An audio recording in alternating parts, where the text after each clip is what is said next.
Hi everyone, good day again. This is Miss Boyne, and we're joining once more. I'm allowing some of the other students to join before I start the paper.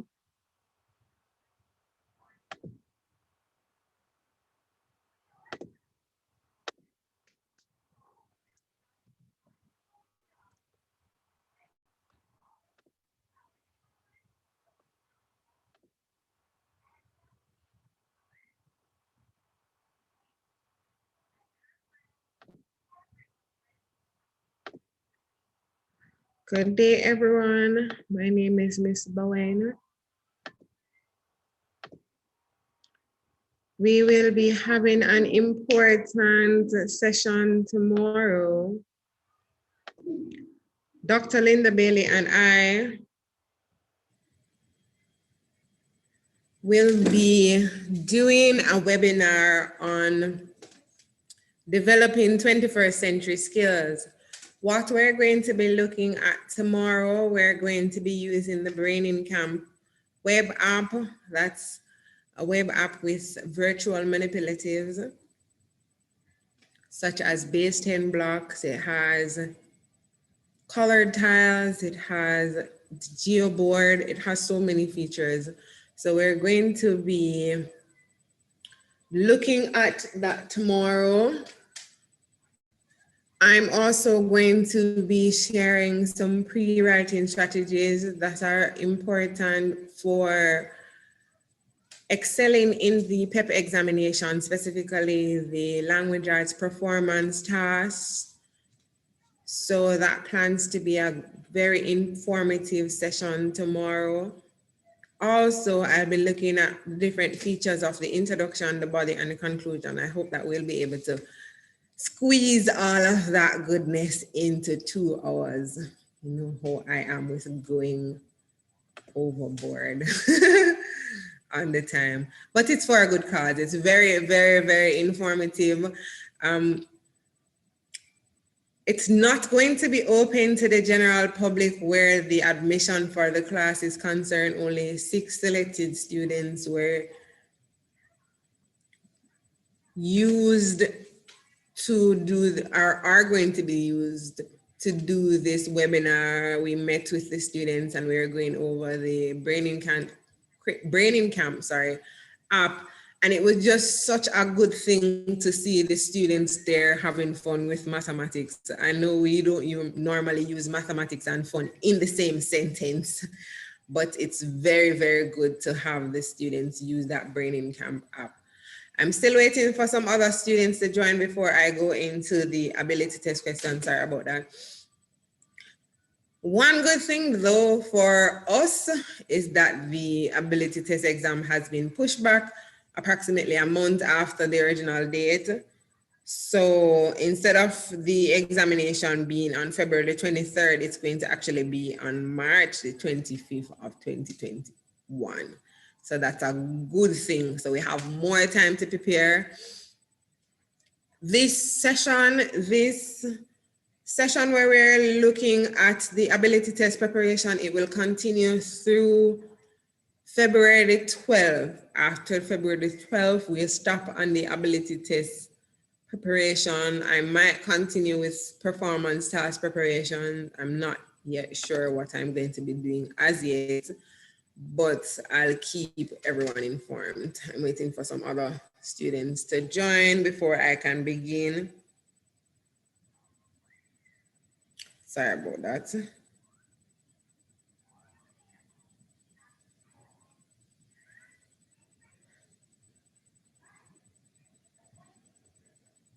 This is what I didn't want.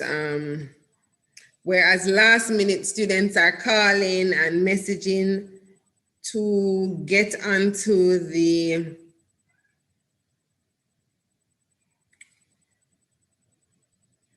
class. But for the students who did not get on to the class, I'm sure they are able to join on YouTube. So I'm still waiting for some other students to be admitted to the classroom. Then I can actually proceed with the 2020 past paper. I'm also going to be touching map base, hopefully when we're finished with the 2020 past paper, on some of the resources that I'd given to everyone in the first session that we did. So, such as the study on our website and the sawal.com, so I wanted to go on some of the questions there and the note bank, just so you're familiarized with how the platform works, because I really wasn't able to go in depth with how the platform works. I was only able to share the information. I'm not sure how much challenges everyone is facing where the websites are concerned, and I'd want to address some of those issues there. Also, I wanted to share some of the things from my booklet.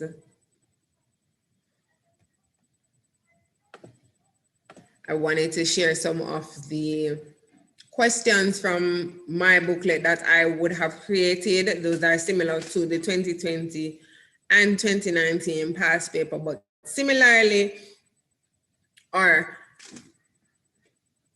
there has been only 2 sitting of the Pep Ability Test exam in 2019 and 2020. So we don't have much past papers. So basically students are going to have to be resourceful, as I said, sorry, by using the study at the website 1 and the Sawal website, but there are other websites that have ability test questions. And also there are other resources similar to what teachers would have created, like what I would have done with my booklet. So there are resources that you have to be industrious to locate those resources and use them online, simply because there's not a host of past papers. I'm waiting until some other students join before we can go into the past paper. For those who are just joining, hi again once more. I'm Miss Boyne. And what we're going to be looking at today is we're going to be finishing up the 2020 ability test past paper. And we're going to be looking at some of the resources that I would have given to you on the first class that I would have held. And then hopefully, if there's much time, I can go into some of my material. But definitely for next week, what we're going to be doing, we're going to be looking at my material and the study at our website, since we would have finished the 2 past papers. Also, I wanted to encourage everyone to join tomorrow. Some of the students who are in this session now, they're going to be in the session tomorrow. The session tomorrow is not open to the general public. Only 6 students have been chosen to participate in the session with Dr. Linda and I. But you can still learn, from what we're going to be doing. So I advise you to join on our YouTube channel, where you can see the same information that's going on in the class. I'll also be sharing via YouTube the Brain Camp app with my password and username, not immediately during the session. I want to do it during the session, but I don't want anything to happen to that username or password where the students who are in the class are not able to, use the app. So upon ending the classroom, I'll definitely share that information with everyone. I like to start early because I would have made an attempt to come here particularly on time. I had some technical issues, and that's why I was a bit late. But for the students who are already here, I don't think it's also wise for me to continue to wait on everyone while you are already here early. So we're going to jump into the ability test past paper. And I hope that for all of the students who are not able to register and join in the class, they will be tuning in on YouTube. Give me a second, please, while I bring up the information.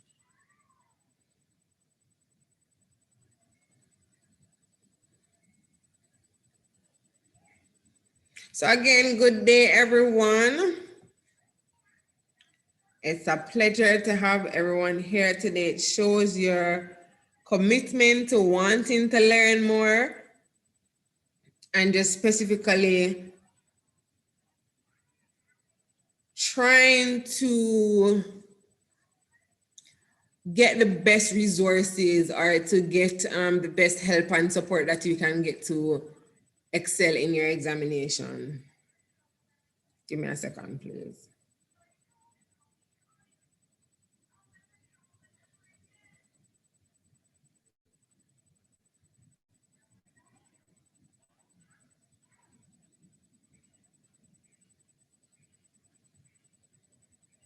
All right, so I'm sharing my screen with the 2020 Ability Test Pass paper. We would have started on the paper already. I think we're at number 12. They're about, let me look at it. Or somewhere between 12 and 11. So I'm going to start. I definitely know that we did number 10. So I'm going to start at number 11. Just going to wait 2 more minutes for the other students to join. I know I had said that I wanted to start before. I'm seeing where 14 students had registered. I'm only seeing 9 participants of those 14 students. And once I start, I won't be able to go back from where I started. So I'm going to just allow. And specifically because I'm receiving messages via my WhatsApp or somebody has just entered.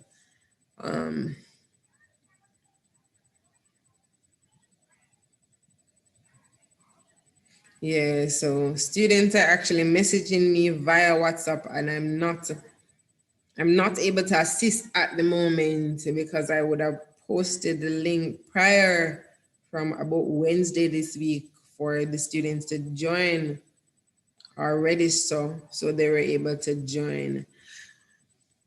And this method of registration is out of the fact that I want a smaller group of students because I want to interact with all the students, yes. But also it shows about your commitment to want to schedule and plan and register pre-head. So before time, so you would have been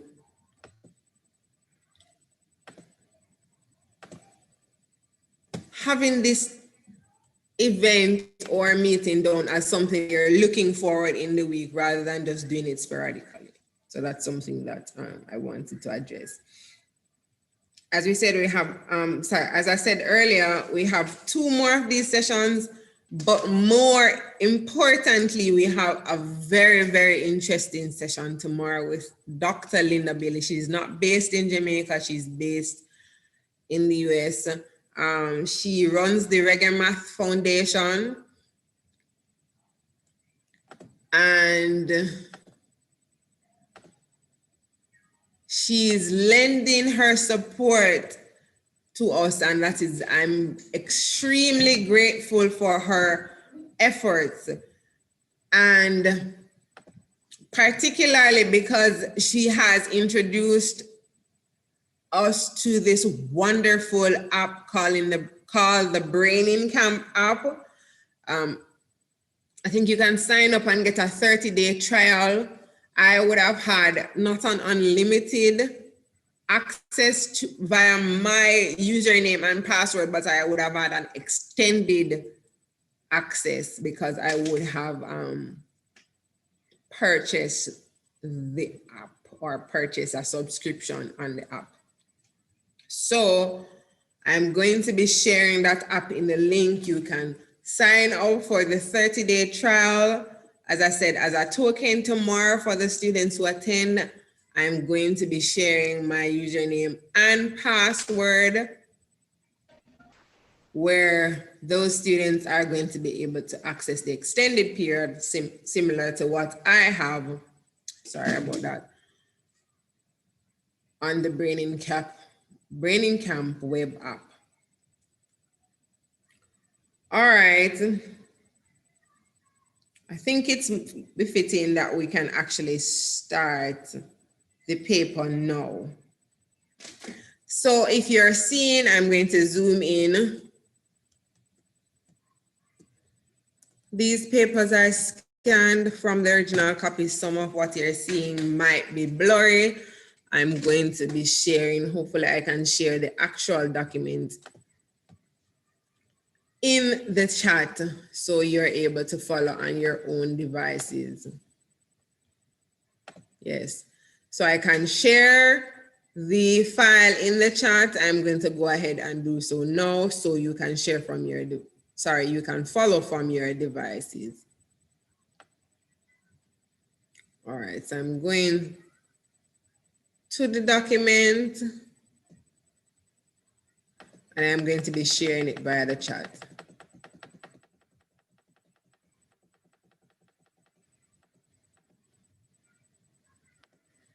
Can you type in the chat if you're seeing the document, if you're able to download the document?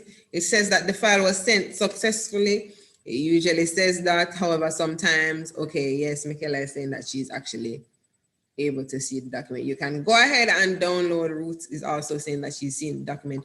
Miss, You can go ahead and download the 2020 past paper for those who have, the file already.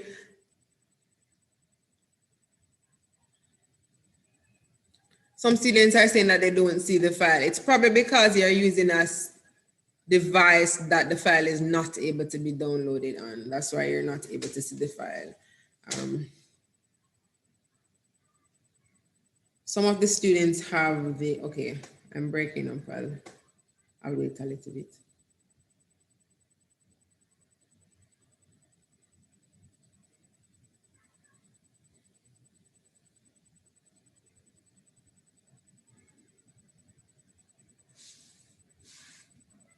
I hope I'm being heard clearer now.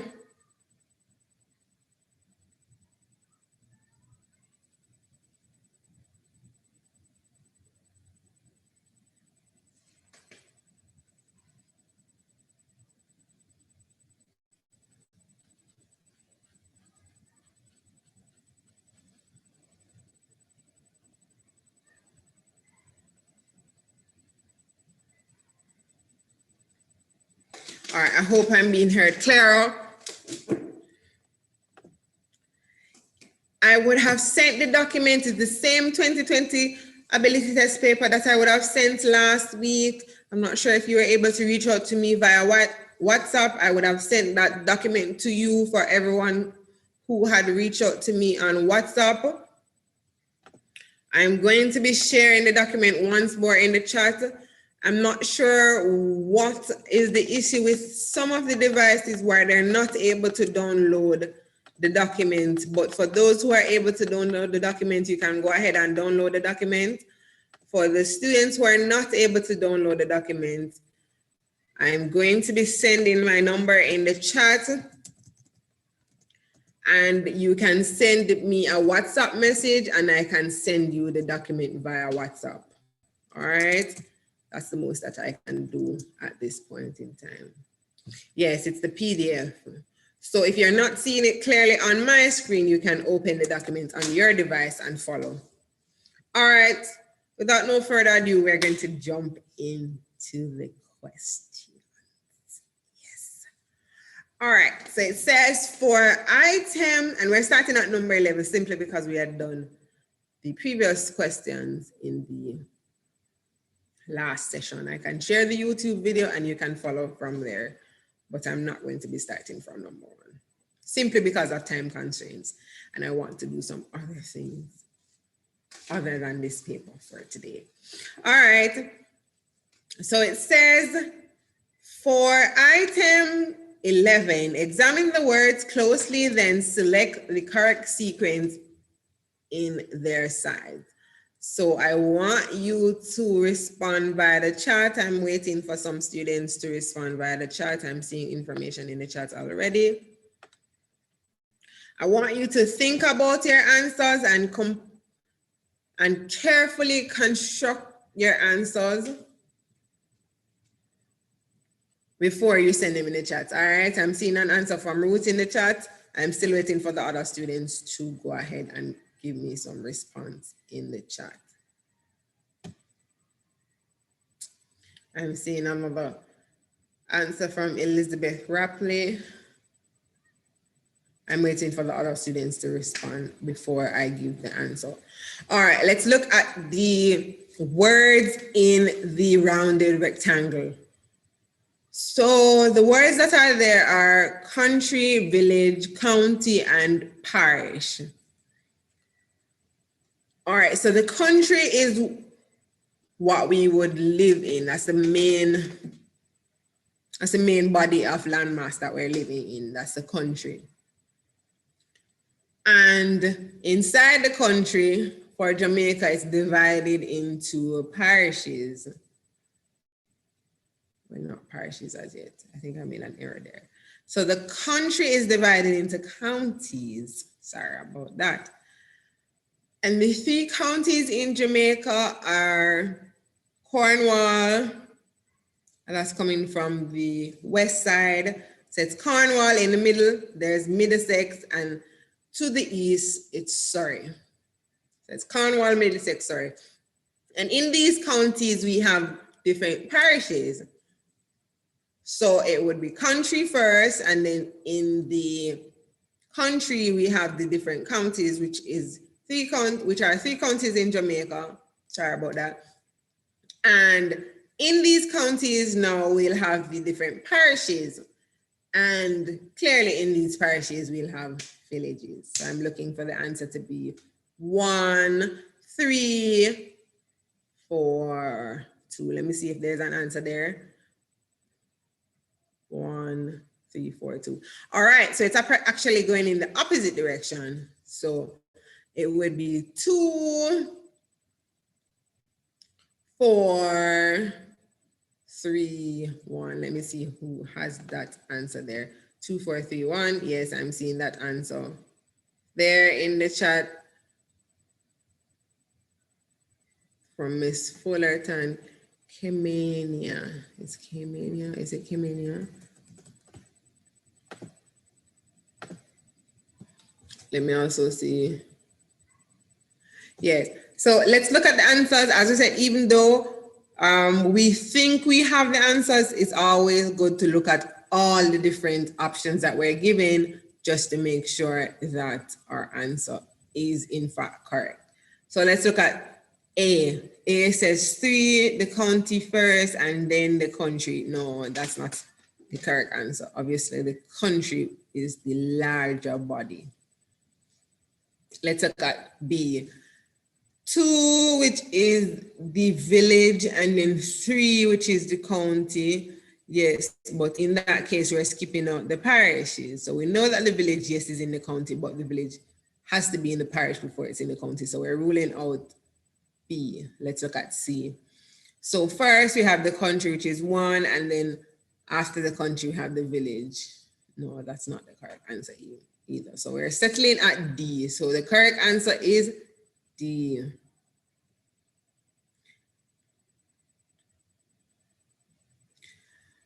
For the person that's asking, I'm not sure what number is, that's RCT. Yes, for that person that's asking if we did number 1, we would have done number 1 last week. I'm not starting over from the top of the paper. I'm actually starting over where we left off last week. And I know some of you might not. Sorry, I know that some of you did not join last week. However, yes, I'm aware that we did 11 and 12 last week. Upon doing the question, I realized that, but because I'd already started on 11, I'm going to continue on 11 and 12. 12, I think some students did not quite understand 12, so I think that's a question that I definitely need to go over. Yeah, so for the students who did not join last week and did not see where we had done number 1 through to 10, I'm going to be sharing a link so you can watch over the video. That's as much as I can do, specifically because I want to move on to some other things that I want to share with you. That's also going to be important as doing this past paper. All right. So number 11 is D, and we're finalizing that the answer is D. In fact, D. All right. We're moving on to number 12. It says, for item 12, examine the words closely, then select the correct sequence in terms of their rank. Yes, I remember this question from last week because I was asking some of the students who was the Governor General, but what is the Governor General? What does the Governor General do? Who is not the actual person who is the Governor General, but what does the Governor General do? So I'm going to be posing that question again this week for the students who had already heard the answer from last week. I wouldn't want you to respond. I would want for the newer participants who were not in the session last week and who did not get that answer to tell me in the chat now, sorry,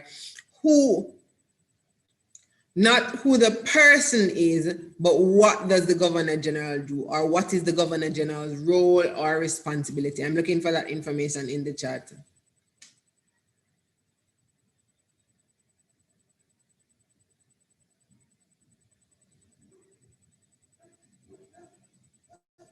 So I'm looking for that information in chat. What is the role of the Governor General, or how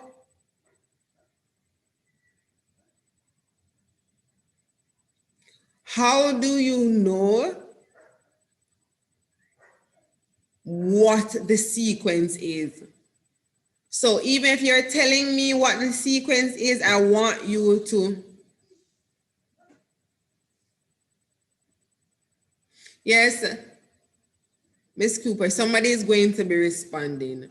I'm saying for the Governor General, the Member of Parliament, the Mayor, and the Prime Minister, if you're giving me the sequence, I don't want the answers yet. I want to know how are you getting your answer. I want you to tell me, what does the Governor General do? What does the Member of Parliament do? What does the Mayor do? And obviously we would have known what the Prime Minister does, but for persons who don't know what the Prime Minister I want you to also tell me that. So I know that you're definitely, the Governor General gives formal assets. I don't quite understand what that means. Seeing as though I'm not of such a strong accolade, I want you to simplify, Michaela. Simplify, what do you mean when you say the Governor? Okay, so the Governor General is the chief representative of the Crown in a Commonwealth country of which the British monarch is head of state. Yes, that looks Googled. In layman terms, in your own words, what do you understand the Governor General to be, right? So that's what I want to be coming out. I want you to know who the Governor General is, not the person, but what does the person do, and how is the Governor General related to the other persons here in that rounded rectangle? So how is the Governor General related to the Prime Minister? Is the Governor General above the Prime Minister or below the Prime Minister? Who is ranking first, the Governor General or the Prime Minister? And if you're saying the Governor General, I want you to tell me why. And if you're saying the Prime Minister, I want you to tell me why. I want to be seeing those answers in the chat now.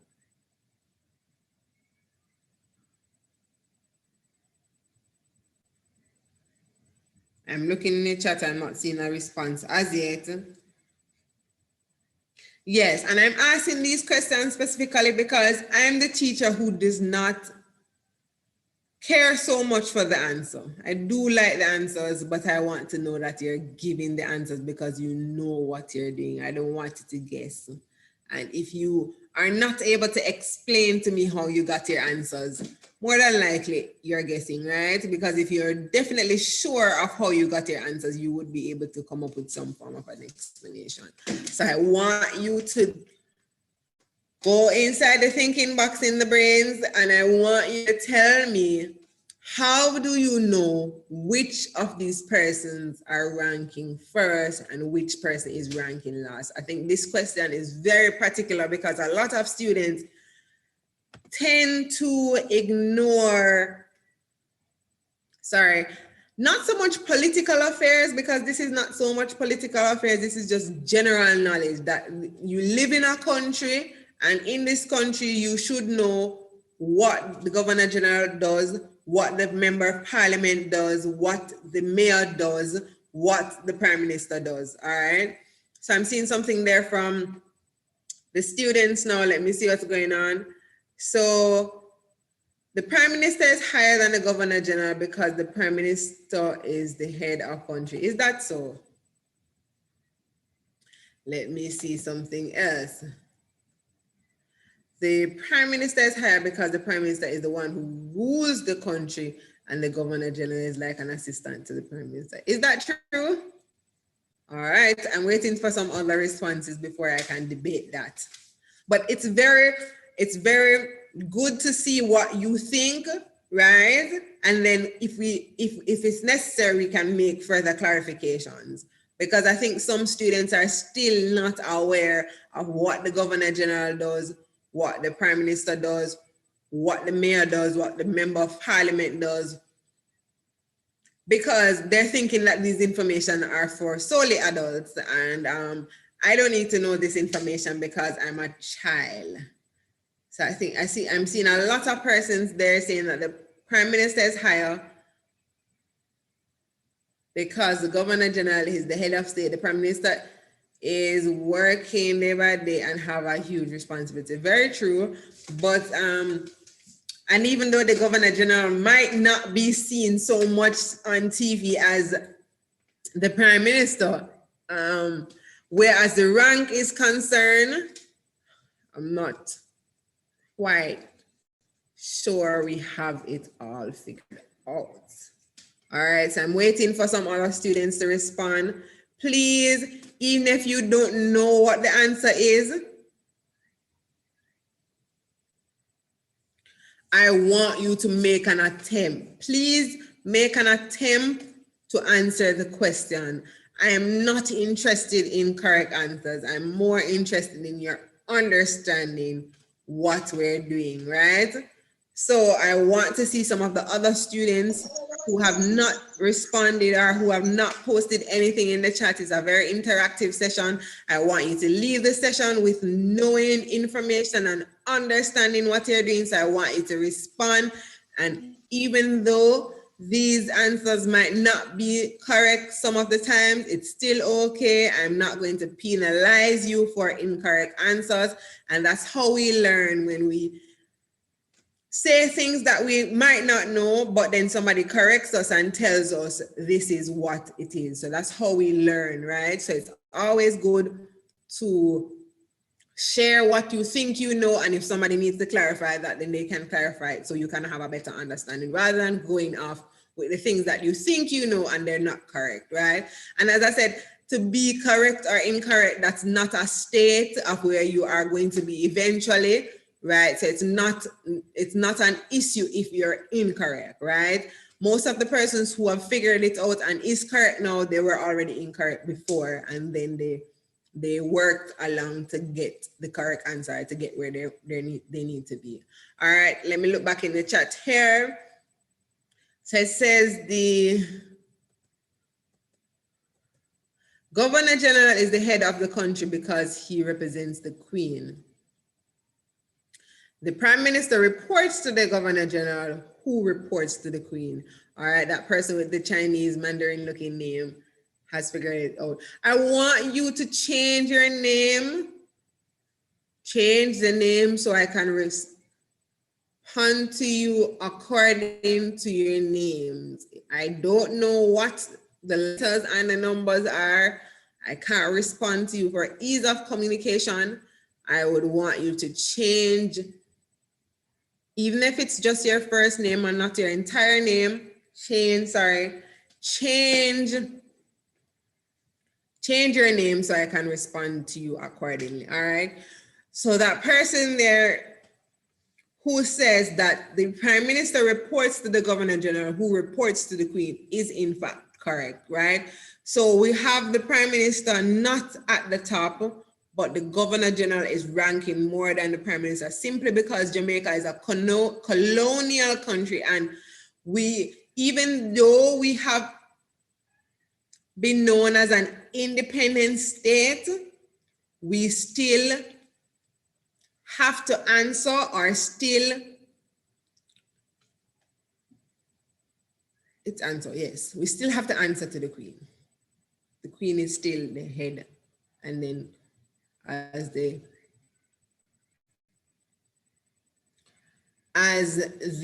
colony of England, we still have to respond to the Queen. So the Queen or the British monarchy has left the island. So they were here in the island during slavery and they left. When they left the island, they appointed somebody to watch over or to maintain the same level of governance over the country, right? So upon leaving, the Queen assigned the Governor General, and that's the person who is the person who is governing Jamaica. And then afterwards, the Prime Minister actually does answer to the Governor General, and then the Governor General answers to the Queen. So that's very correct there.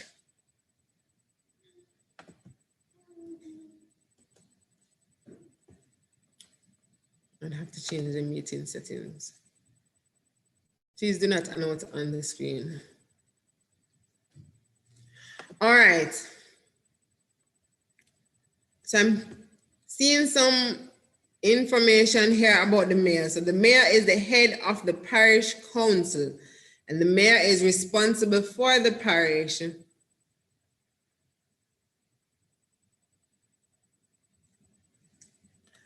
So what about the member of parliament? What is the member of parliament responsible for?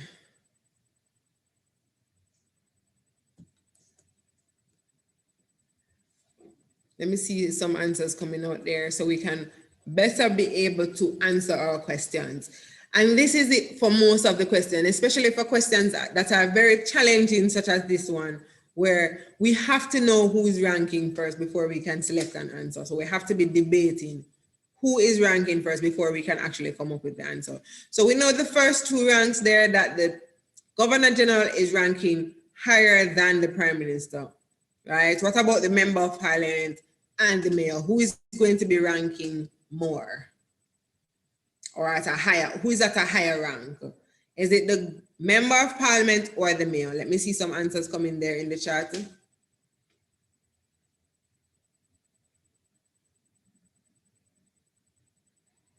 Who is it? Who is it that is ranking more? Is it the mayor or is it the Member of Parliament? The mayor, somebody says the mayor. How do you know that?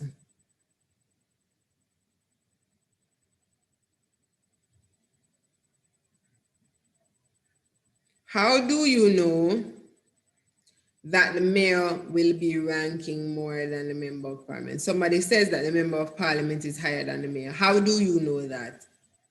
So I'm seeing the answers there, but I want to know, how do you know that?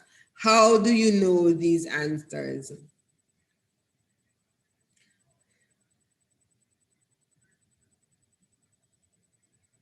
I don't want you to make lucky guesses. I want you to have coordinated answers. So I want you to know what you're talking about, right? It might look as though the Member of Parliament has a longer title So therefore, the member of parliament is ranking higher. No, I want you to let me know the duties of the female and the duties of the member of parliament, and then you're going to be able to decide which one is ranking more. Somebody says the male. I don't want to know if they're higher. I do already know who is ranking higher. I want you to tell me, how do you know that? How do you know who is ranking higher? And we're spending a bit longer on this question than expected. However, it is needed, right? At the end of the session, you should know who is ranking higher and why they are ranking higher, all right? And that is what matters, not how quickly we solve the question, that we understand the question after we have moved on. So I'm looking for the answers there in the chat. How do you know that the member of parliament is ranked higher, Michaela?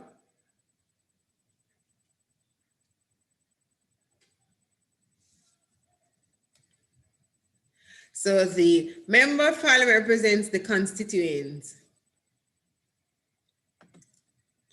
You're using words that I don't know. For the persons who do not know what the word constituents means, can you please share with us what the word constituents mean?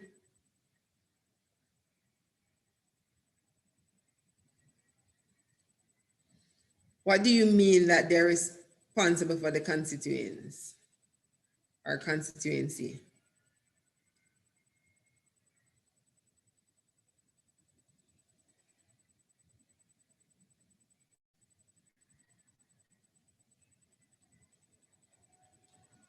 How do you know that?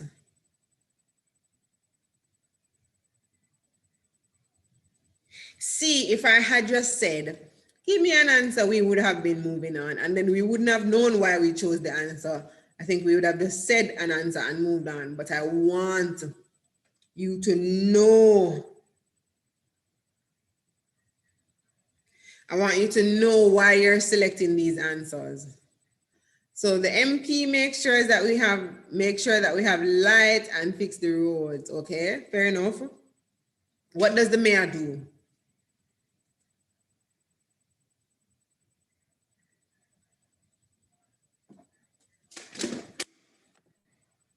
What does the mayor do? And the mayor runs the parish. So who is higher now? Who is higher in rank?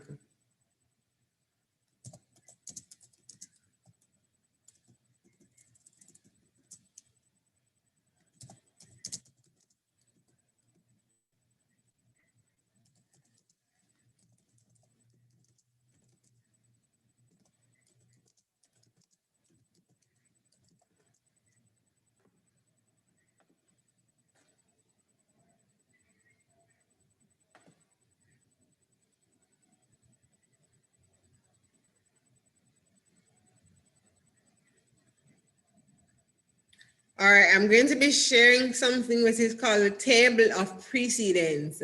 And the table of precedence will show you the rank of the different officials in Jamaica. So I'm going to be pausing on my screen share of the questions, and I'm going to move to another tab, and it's going to be showing you the table of precedence. I'm going to zoom in here, and then we're going to examine the table of precedence closer. So it says that the table of precedence, the person who is at the, all right, let me see I'm seeing some more answers here in the chat before I start examining the table of precedence. Let me see what's going on in the chat here. So the responsibilities of the mayor are primarily to preside at council meetings and to act as head of city for ceremonial purposes. Meanwhile, the mayor's responsibility, oh, this is somebody else. The mayor's responsibility primarily, the mayor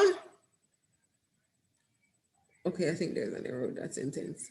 The mayor is primarily responsible for making meetings. All right. It's like a group of voters in the selected area who elects a representative to a legislative body. So that's the constituency. The responsibility of the mayor is to preside at the council meeting and is to act as head of act as head of city for ceremonial purposes. These are not layman answers. Sorry, a little bit out of the range, but this is still good. At least you're learning. But I'd want for somebody to share these answers in their own words. Use your own words. What do you understand from what you have researched? All right, let's look at the table of precedence, right? So it says that the Governor General is the one that is at number 1 in the table of precedence. The person that follows is the Prime Minister. Then you have the Deputy Prime Minister. And then you have the Leader of Opposition. And that's the person who was running against the Prime Minister and lost. Sorry. And then you have the members of the Cabinet. Who knows what the members of the Cabinet are? And then you have the President of the Senate, and then you have the Speaker of the House of Representatives. These are some new words to some of the students. Give me a second, please. Excuse me, please. Anken, can you bring my charger for me, please? The laptop charger, quickly. Sorry about that. But if it says the members of cabinet, is that similar to anything that we would have seen here? Sorry. Is that similar to anything that we would have seen here? The member of cabinet, is that similar to anything that we would have seen on our paper? Let me quickly jump back to the paper, the ability test paper. Let me quickly jump back to the ability test paper. Sorry, I'm going to be plugging in my laptop.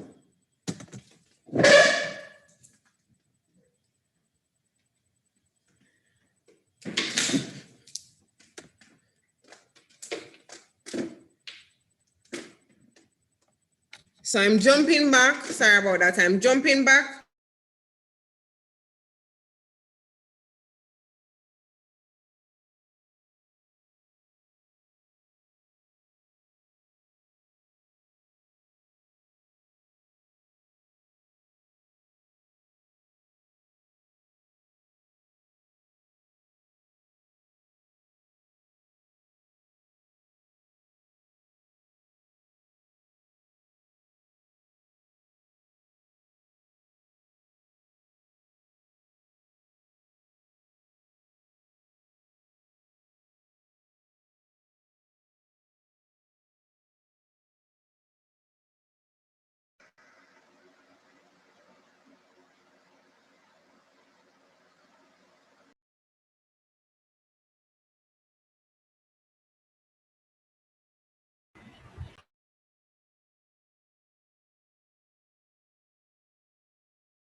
Sorry about that.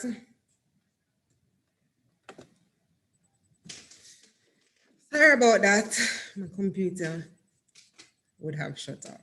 Yes, because of the battery issue. Yes, so I was actually trying to plug in my laptop and then we would have been disconnected. All right, let me go back to the document that I was sharing. And I'm saying, when we had looked at the table,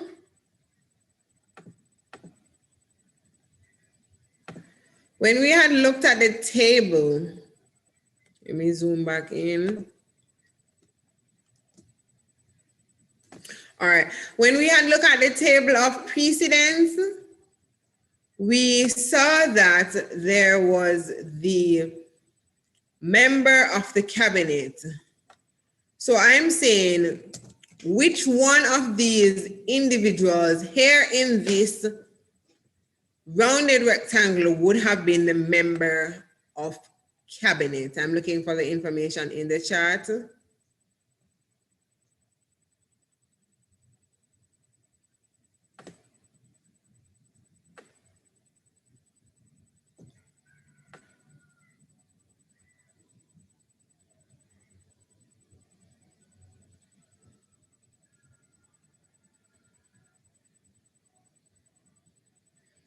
All right, so some of the members of parliament, I don't want the answer. I don't want the answer. Yes, somebody says member of cabinet equals member of parliament, yes. So some of the members of parliament would have been members of the cabinet. I think all of them.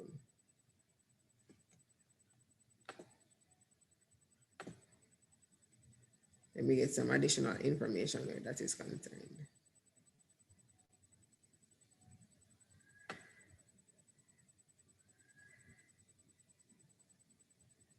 Yes, so not all of the members of parliament would have been members of cabinet, but some of these same members of parliament are also members of cabinet. So when the prime minister gets elected, right, to become the new prime minister, he has to select a cabinet.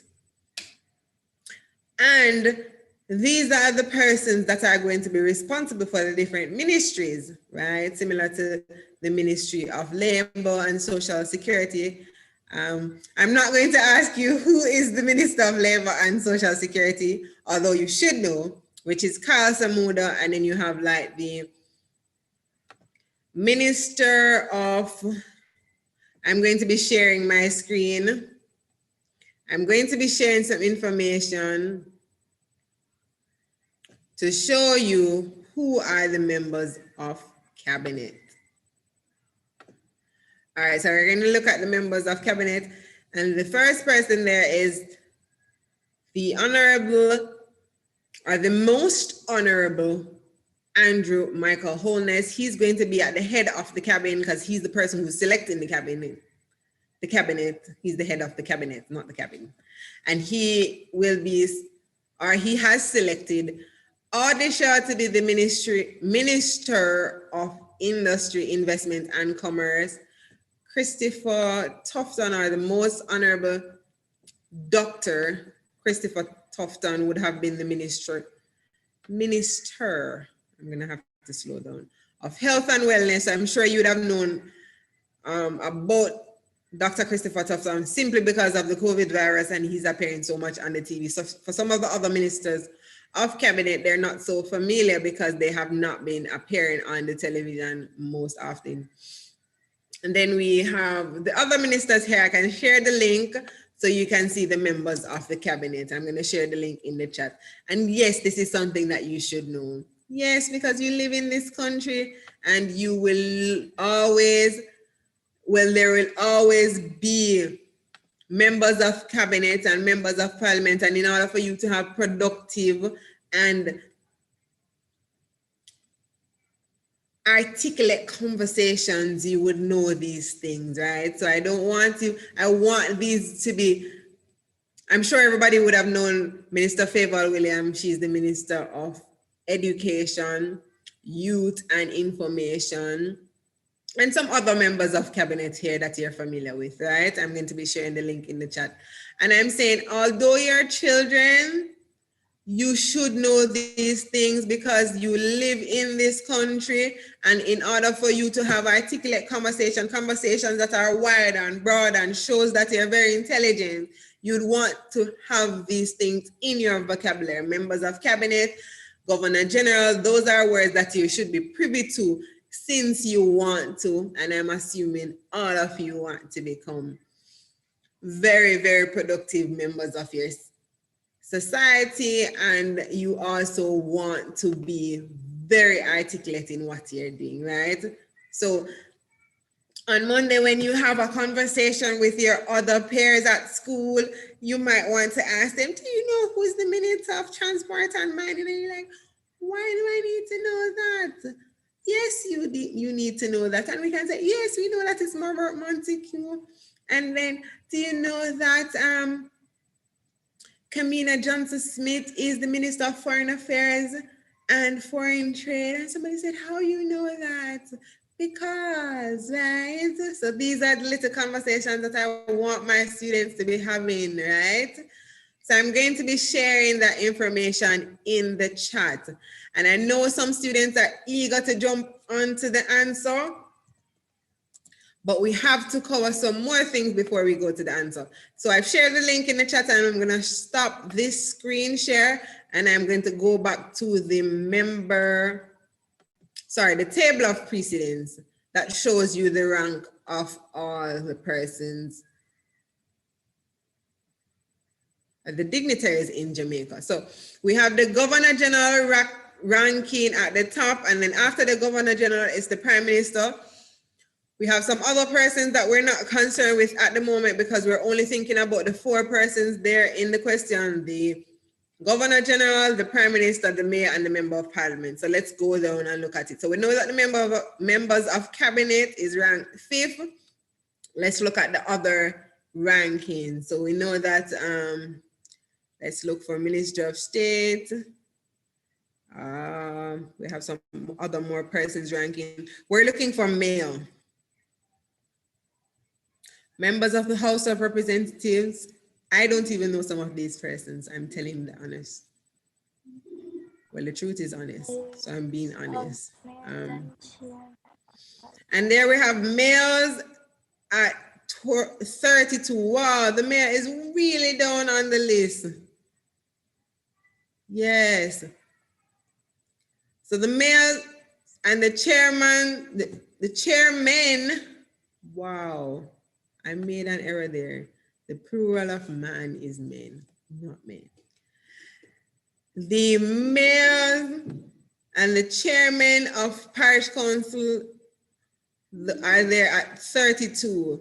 So we're seeing that I'm looking below them to see if I see member of parliament, and I'm not seeing member of parliament. So we can honestly say that.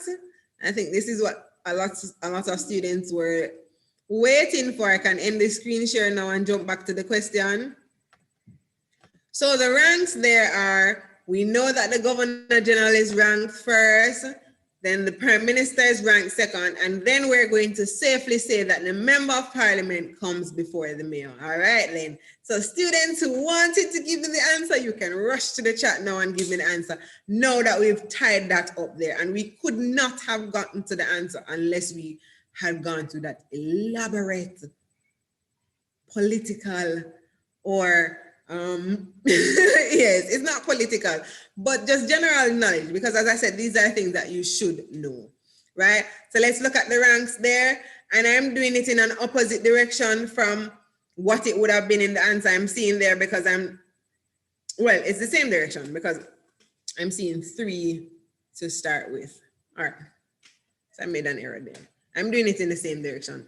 And I'm seeing 5 persons in the chat already saying what the answers are. I guess they were just literally waiting on the answer. But guys, I want you to know the making up of the answer. I want you to know why you got your answer. I don't want you to make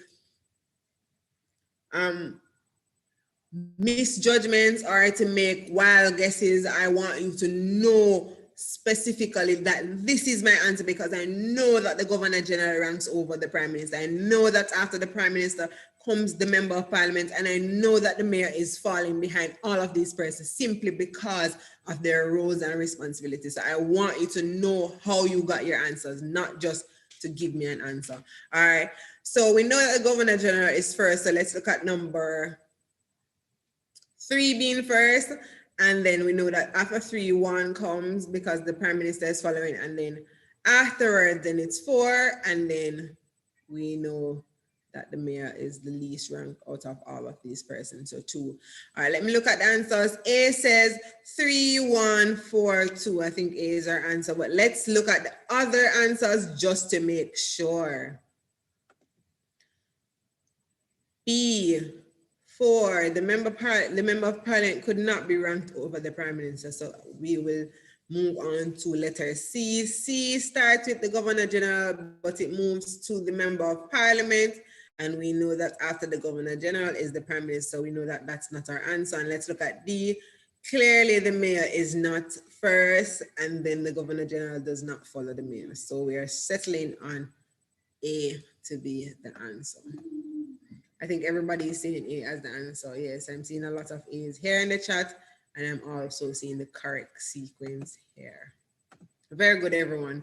And very good for all of the students who made an effort to try to figure out who were these people. As I said, these are information that you should know and should be coming up in your general conversation with your peers, right?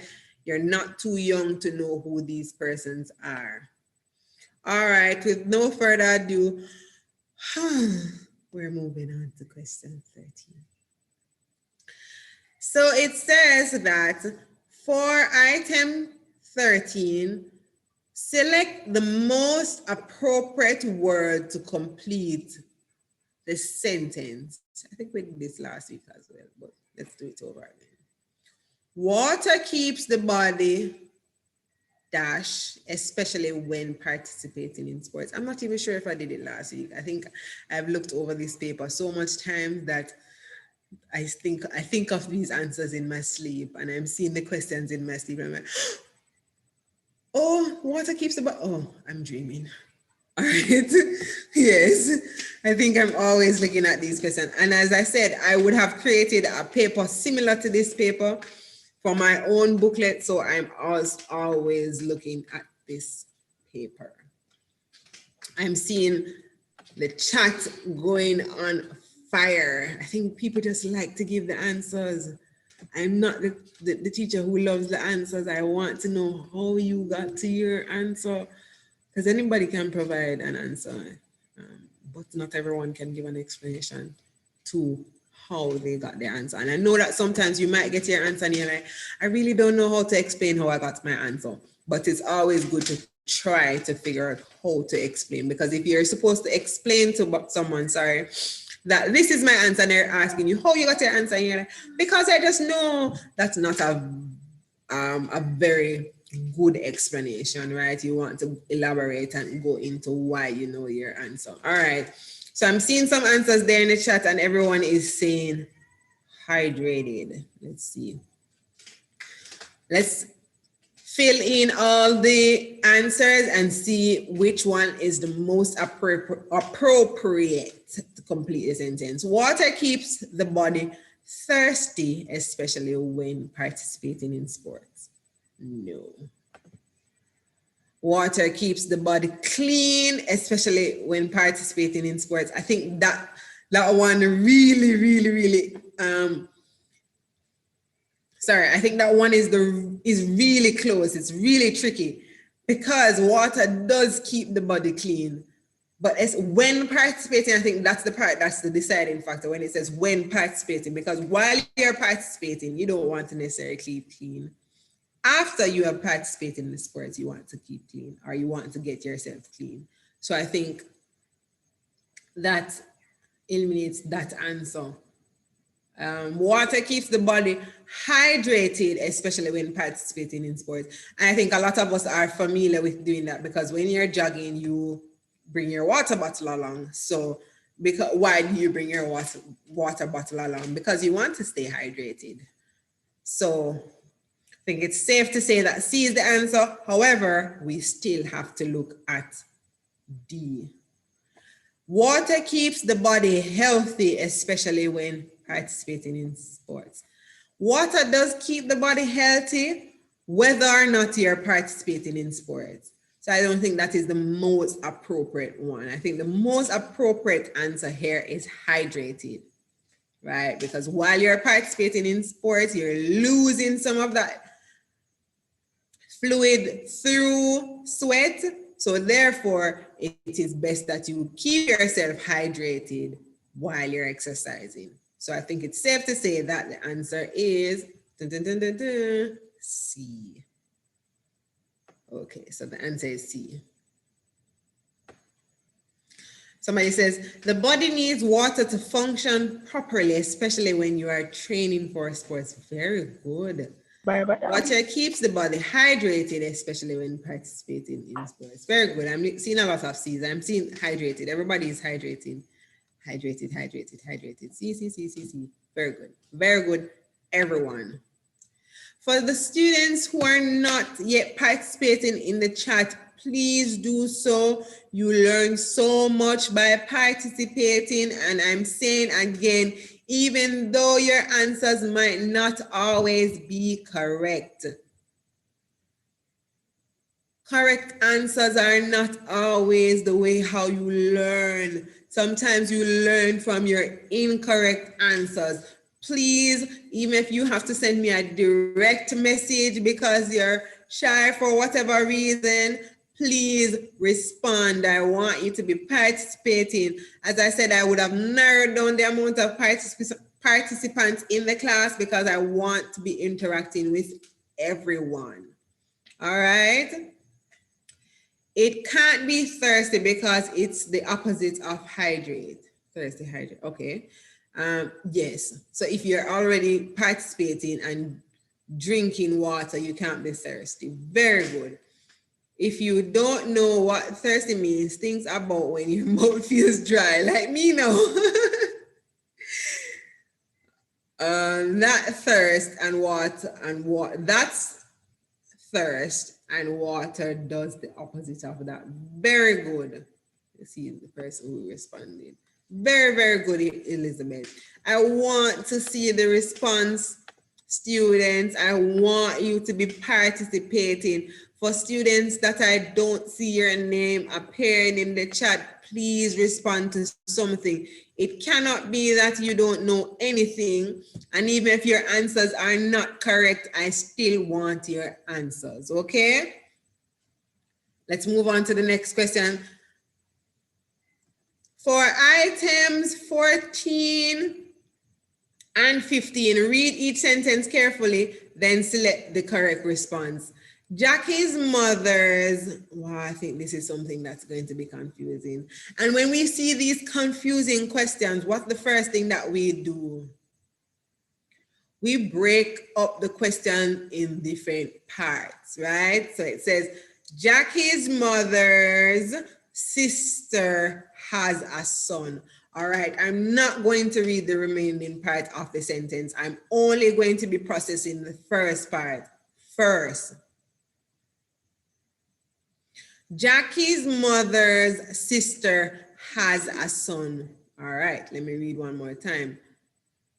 Jackie's mother's sister has a son. All right, so Jackie has a mother, right? Who is Jackie's mother? And her mother's sister. Who is her mother's sister? So we know that Jackie has a mother and her mother has a sister. Okay, who's Jackie's mother, sister? So that's Jackie's aunt. All right, fair enough. And that aunt has a son. All right, I think it's safe for us to read the remaining parts of the sentence. So it says, how would that son be related to Jackie? He is Jackie's. All right, let me read one more time so I can start processing the information all over again. So Jackie's mother's sister, And I'm not going to read Jackie's mother's sister there because I know that Jackie's mother's sister is her aunt. So I'm going to read back the question and insert what I know. So Jackie's aunt, yes, Jackie's aunt has a son. All right, so I know Jackie's aunt's son is going to be Jackie's cousin. Yes, because Jackie's aunt, if Jackie's aunt has a son, right? Even though it says son, I think I'd be forced to say nephew, but that person isn't Jackie's nephew. That is Jackie's mother's nephew, not Jackie's nephew. Jackie's mother has a child, which is, wow, it's a very confusing question. Let me go again. So there's Jackie's mother, right?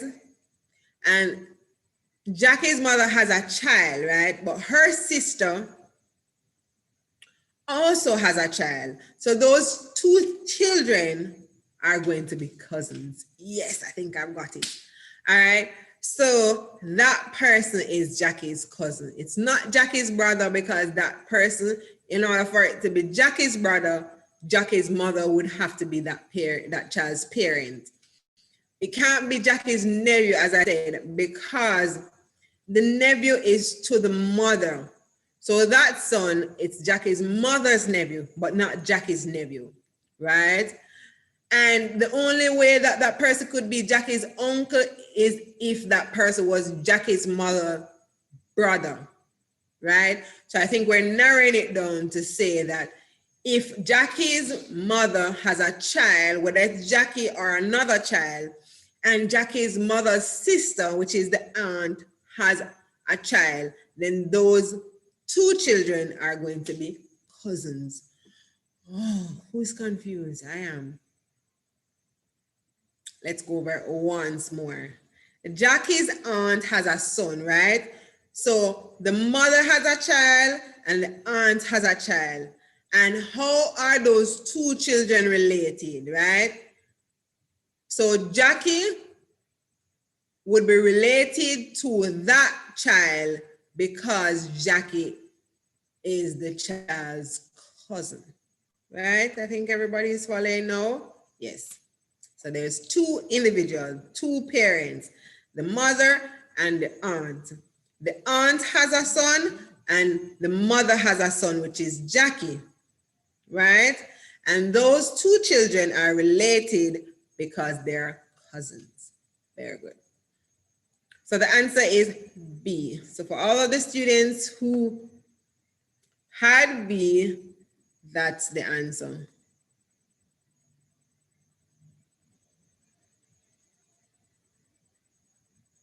All right. Some students are giving me the answer for number 15. I'm not at number 15 as yet, and I do not require the answer as yet. As I said, this is not about who can give me the quickest answers. No, it's about who can understand what the questions are about and then provide constructive answers. All right. So we have to go through, the entire question and talk about it and reason it out before we look at our answers. All right. So let's look at number 15. It says, 4 planes left the airport at the same time heading to the same destination. Plane B arrives at the destination before plane A and plane D, but after plane C. Which plane arrived first? All right, I think this is one of the questions that we also need to break up.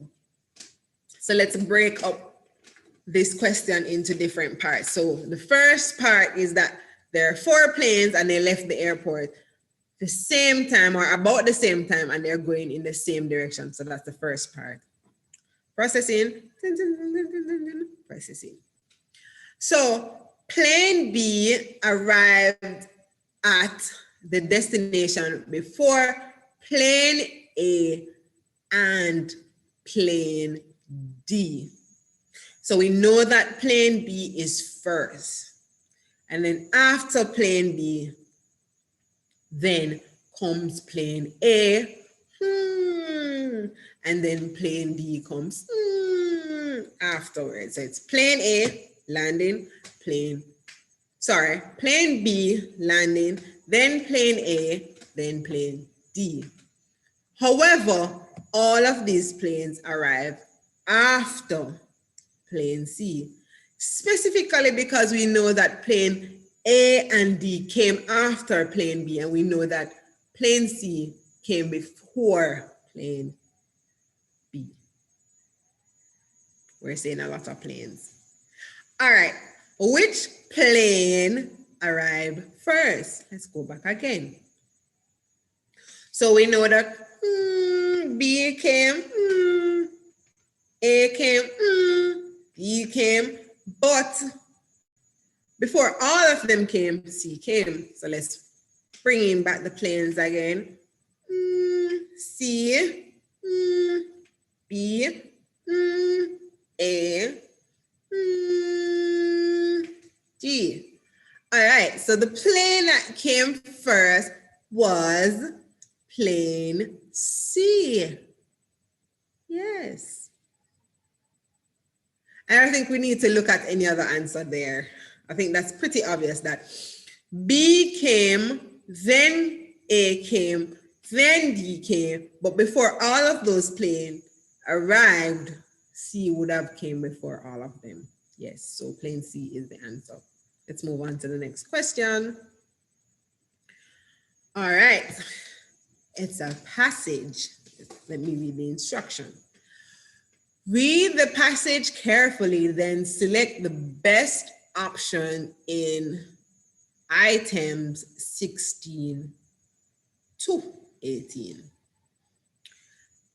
The title of the passage is Devon House. And as usual, I'm going to read the passage once, and if necessary, I'm going to read the passage once more. I'm not seeing any answers in the chat, so I think everybody is reading. Let me go and read now. Who doesn't love a cold, sweet, and creamy treat? Everyone loves ice cream. And the ultimate creamy treat for most Jamaicans is Devon House ice cream. To us, there is no better ice cream in the world. Every day is ice cream day. However, Sunday afternoons and public holidays are famous for Jamaican families to spread out on the lawn of Devon House and enjoy ice cream. 35 delicious flavors to choose from. Now let's talk about the Devon House mansion itself. Did you know that this historical landmark was owned by Jamaica's first Black millionaire, George Steinbell? A tour of George Steinbell's magnificent home gives us a glimpse of how the wealthy lived in the 19th century. Let me go once more. Who doesn't love a cold, sweet, and creamy treat? I'm going to start from the beginning. Who doesn't love a cold, sweet, and creamy treat? Everyone loves ice cream. And the ultimate creamy treat for most Jamaicans is Devon House ice cream. To us, there is no better ice cream in the world. Every day is ice cream day. However, Sunday afternoons and public holidays are famous for Jamaican families to spread out on the lawn of Devon House and enjoy ice cream. 35 delicious flavors to choose from. Now let us talk about the Devon House mansion itself.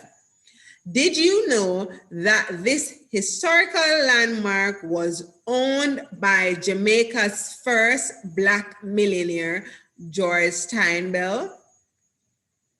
A tour of George Steinbell's magnificent home gives us a glimpse of how the wealthy lived in the late 19th century. Let's jump to the question. Why do most families go to Devon House? To visit George Steinbell, to get a history lesson, to visit the wealthy, or to get ice cream? For most of the passage, or what we'll say the main idea of the passage, is about getting ice cream. Therefore, most families go to Devon House to get ice cream. I'm seeing that in the chat. Most students would have had the answer. I think all of the students said to get ice cream. Very good, everyone. Let me move on to number 17.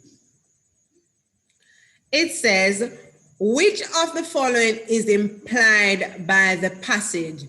Before the 19th century, and I'm going to be scrolling up so you can see the passage once more. So it says, before the 19th century, let me go down a little bit more, so we can see it. I'm going to be excluding the title, but see how best we can see the question and see the passage. All right. I'm going to give you some time so you can look at the passage once more and see what is being implied. I'm already seeing the answers there. Or are you sharing the answers and you're not seeing the answers? Let's go back to the answers and then go to the passage. Some students are very quick with their eyes. So it says, which of the following is implied by the passage? Before the 19th century, Jamaica had no Black millionaires. Devon House had the best ice cream in the world. Jamaicans visited Devon House. There were no millionaires in Jamaica. Let's go back to the passage. I'm going to give the students some time. I'm already seeing here in the chat.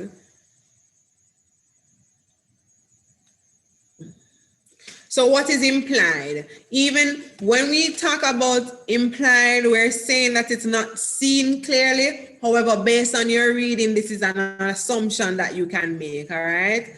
So for most passages, you're giving some ideas, such as context clues that you can use to make an assumption, or what you can use to imply something. So you're not going to be seeing it clearly in the passage. However, based on reading it or based on you summarizing the information, you can garner this information.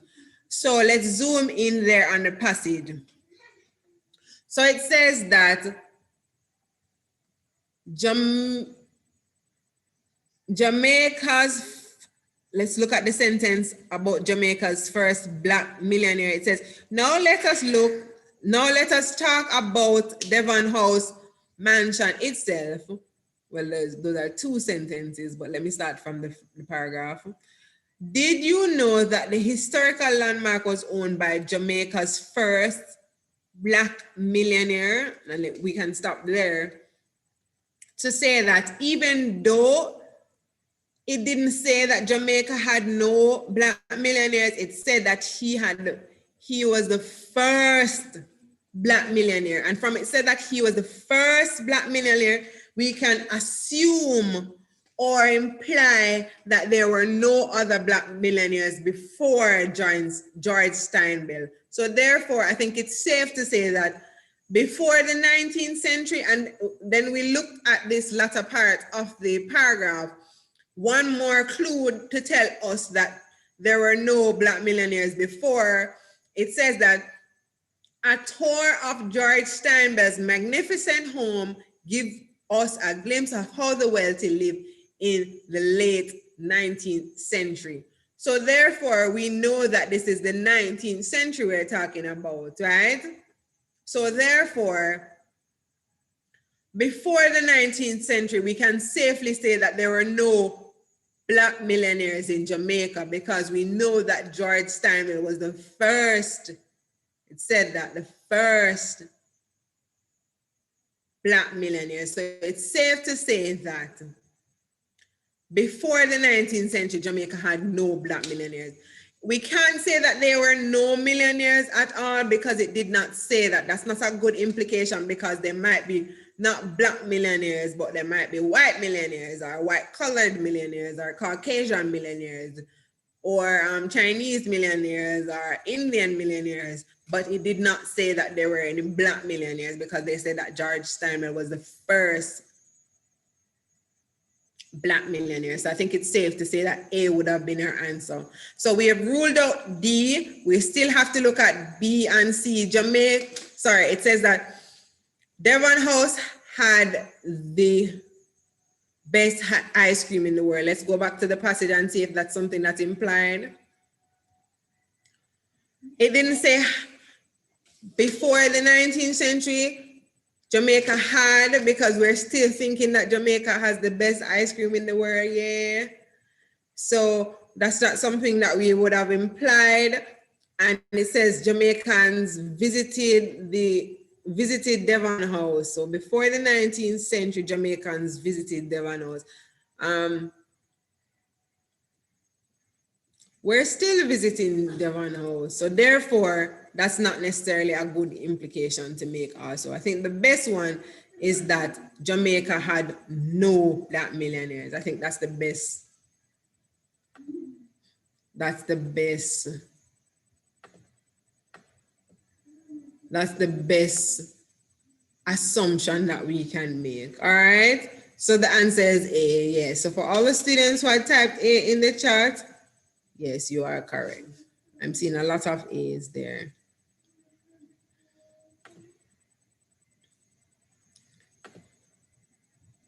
Let's move on to question 18. Sorry about that. Give me a second, please.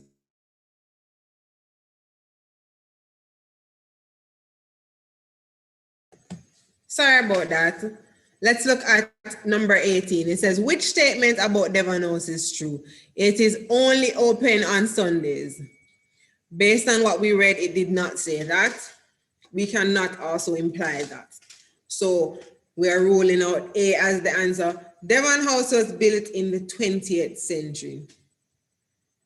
No, it also said that Devon House, if we look at the last sentence, it says that a tour of George Steinway's magnificent home gives us a glimpse of how the wealthy lived in the late 19th century. So that was actually before the 20th century. Let's look at C. It offers more than just ice cream. Yes, because it speaks about not only the ice cream, but it speaks about the mansion and the history that the mansion holds. So it's safe to say that they offer more than just the ice cream, right? And we have the lawn there that we can also recreate on. So therefore, it does offer more than just the ice cream. Let's look at the last sentence. Ice cream is only for the wealthy.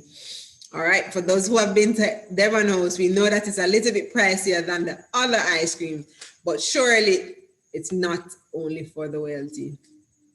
So I think it's safe to say that the answer for number 18 is C, that it offers more than just the ice cream. Yes, everybody is saying C.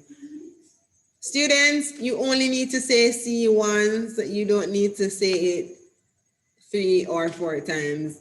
Once you say C once, or once you type C once, that is fine enough. All right. Let's move on to number 19. It says, the words in bold are from an artificial language. Beside each word is its meaning in English. I'm not going to be pronouncing those words.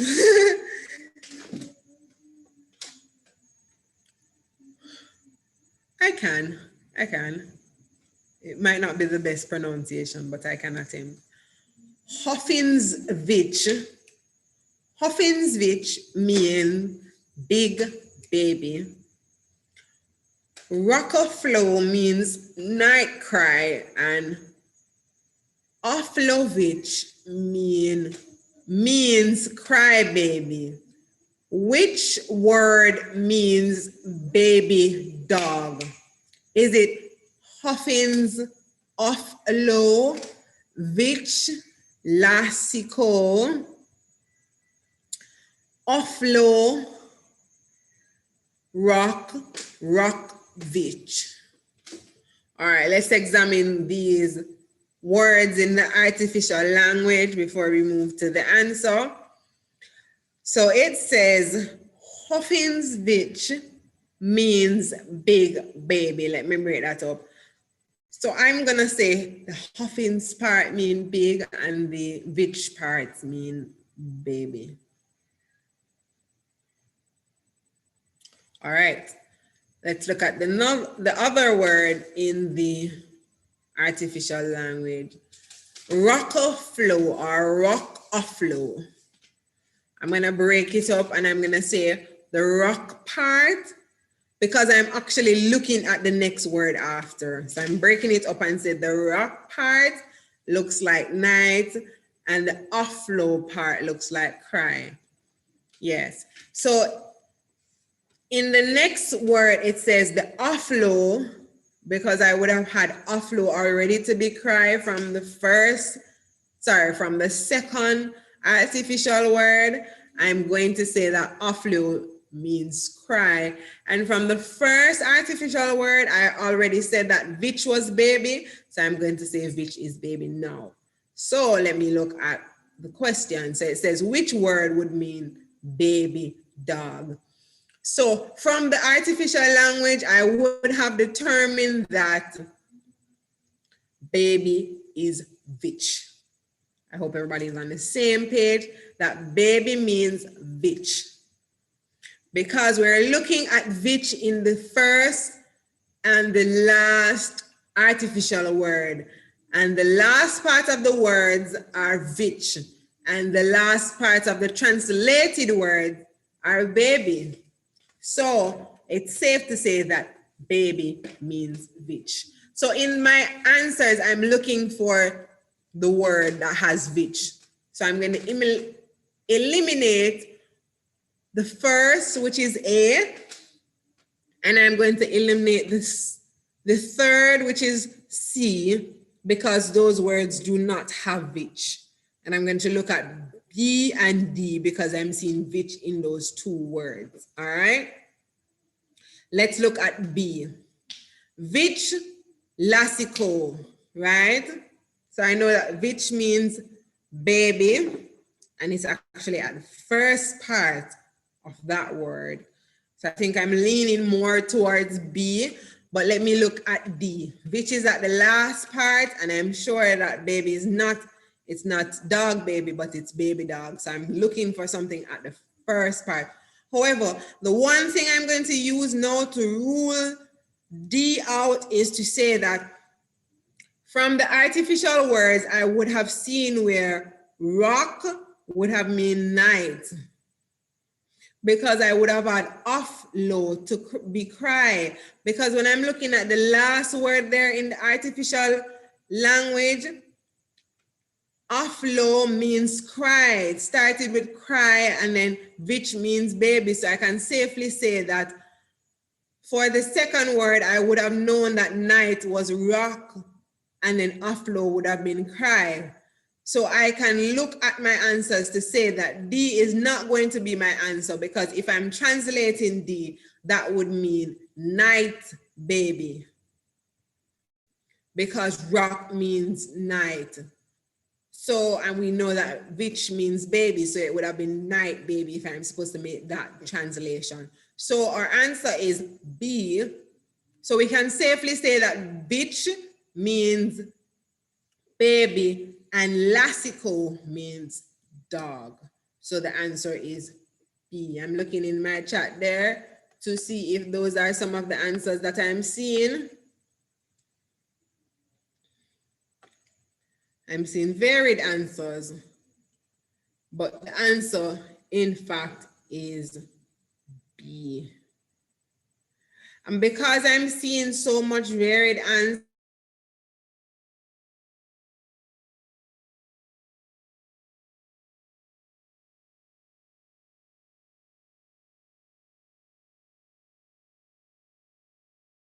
Aflovich. I'm good at this. I used to speak this artificial language one time. Back then when I was in Hoffinwichland. Wow. All right, pardon my goofiness. All right, let's go back to the question.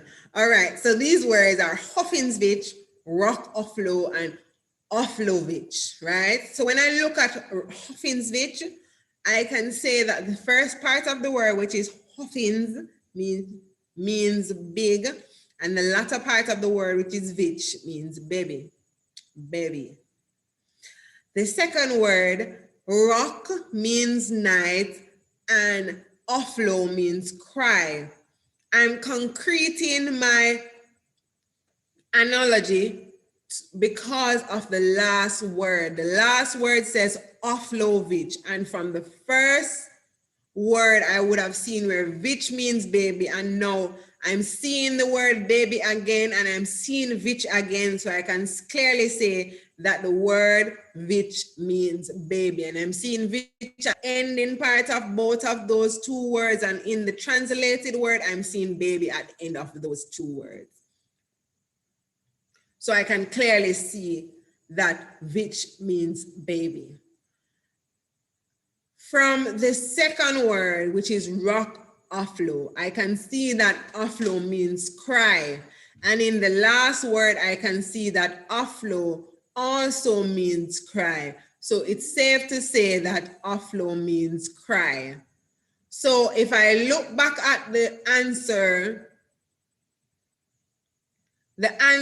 there, where it says that what could baby dog mean, I'm taking the information from the artificial language that I was given and the translation that I was given, and safely saying that bitch means baby. So I'm only looking at the word that has bitch in the word, right? And the ones that have bitch in the words are B and D, right? And I'm looking back again at my artificial language, and I see where rock in my artificial language was night, because I already would have assumed that offlow means cry, right? So if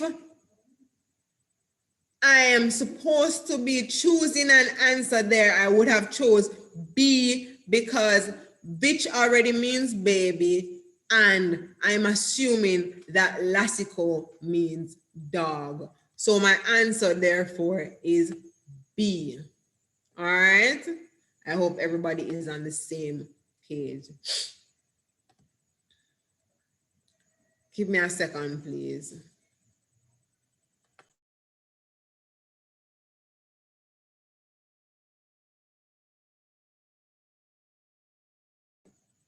Sorry about that. All right, let's move on to question 20. It says, use the statements below to answer item 20. Guinea pigs are from the class of mammals. Rabbits and guinea pigs make good pets. Rabbits and guinea pigs are from the same class. From these statements, which must be true? Scroll on at the answer. All mammals make good pets. No, I'm sure that a blue whale doesn't make a good pet and he's a mammal, or it is a mammal. All pets are mammals. No, I've had pet snakes and they're not mammals. Rabbits are mammals. Let's see. Let's look back at our information that we're provided. It says guinea pigs are from the class of mammals. Rabbits and guinea pigs make good pets. Rabbits and guinea pigs are from the same class. I think sometimes when we're reading, we have to be articulate about how we answer our questions and just know that some information there is not necessarily there to confuse us, but it's there to pad the question, right? So not all the information is quite as relevant as some of the information. So we're going to eliminate the second sentence there and focus on the first and second sentence, since we know that those are the sentences that have our answers. So we can say,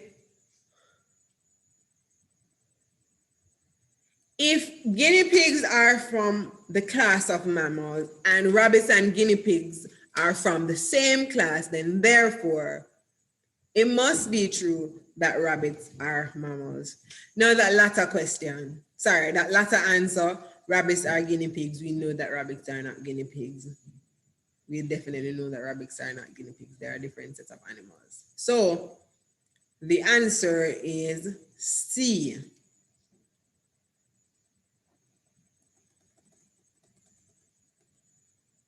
Let's move on to the next question. It says, examine, so the answer is C. I'm seeing these answers in the chat and everybody is saying C.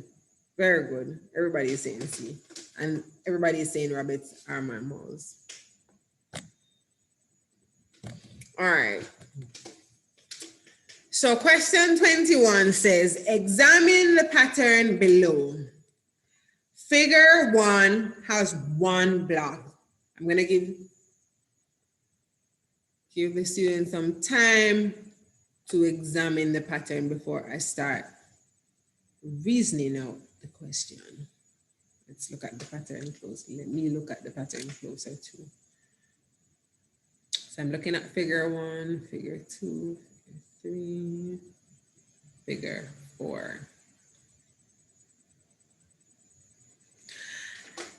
Before I go to the answers, I want someone in the chat to tell me what is taking place in that pattern. Before you tell me how much rectangles would be in figure 5, I want you to tell me what is taking place in this pattern. Miss, can I try? Sorry. I want you to tell me what is taking place in these patterns. Miss, the one figure, Miss, we're adding 2. The base number is going up. I don't Miss, quite let's start with the How much one is it figure, going Miss. up We add 2 to the one figure. We add 2 figures to the one figure, which gives us 3 what is going on in this pattern? Can someone share in the chat what is taking place?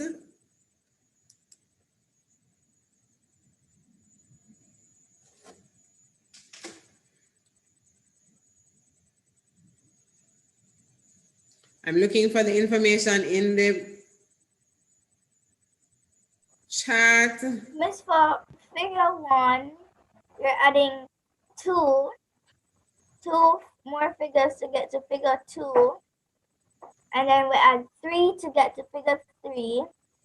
Then we add 4 to get to figure 4. So figure 5, we're going to add 5. That's fine if you're not good at it explaining, Elizabeth. You can tell me, you can tell me the numbers. So you can tell me the numbers in figure 1, tell me the numbers in figure 2, tell me the numbers in figure 3, tell me the numbers in figure 4, and then I can be able to determine what is taking place, all right?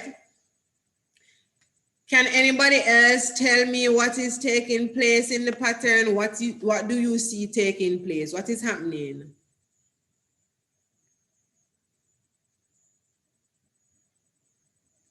What is happening in this pattern, students? Numbers are going from small to Can big. anyone in the class tell me what is happening? Numbers are going from small to big.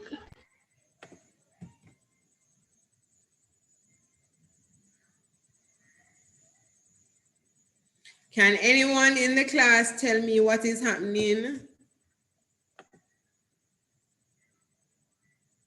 Miss, can I explain what's happening? Give me a second, please.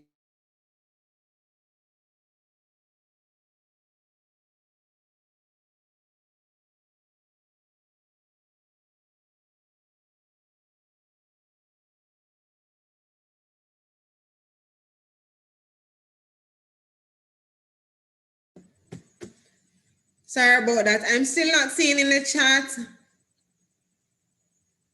Still not seeing anything in the chat. Can somebody tell me what is taking place here in this pattern?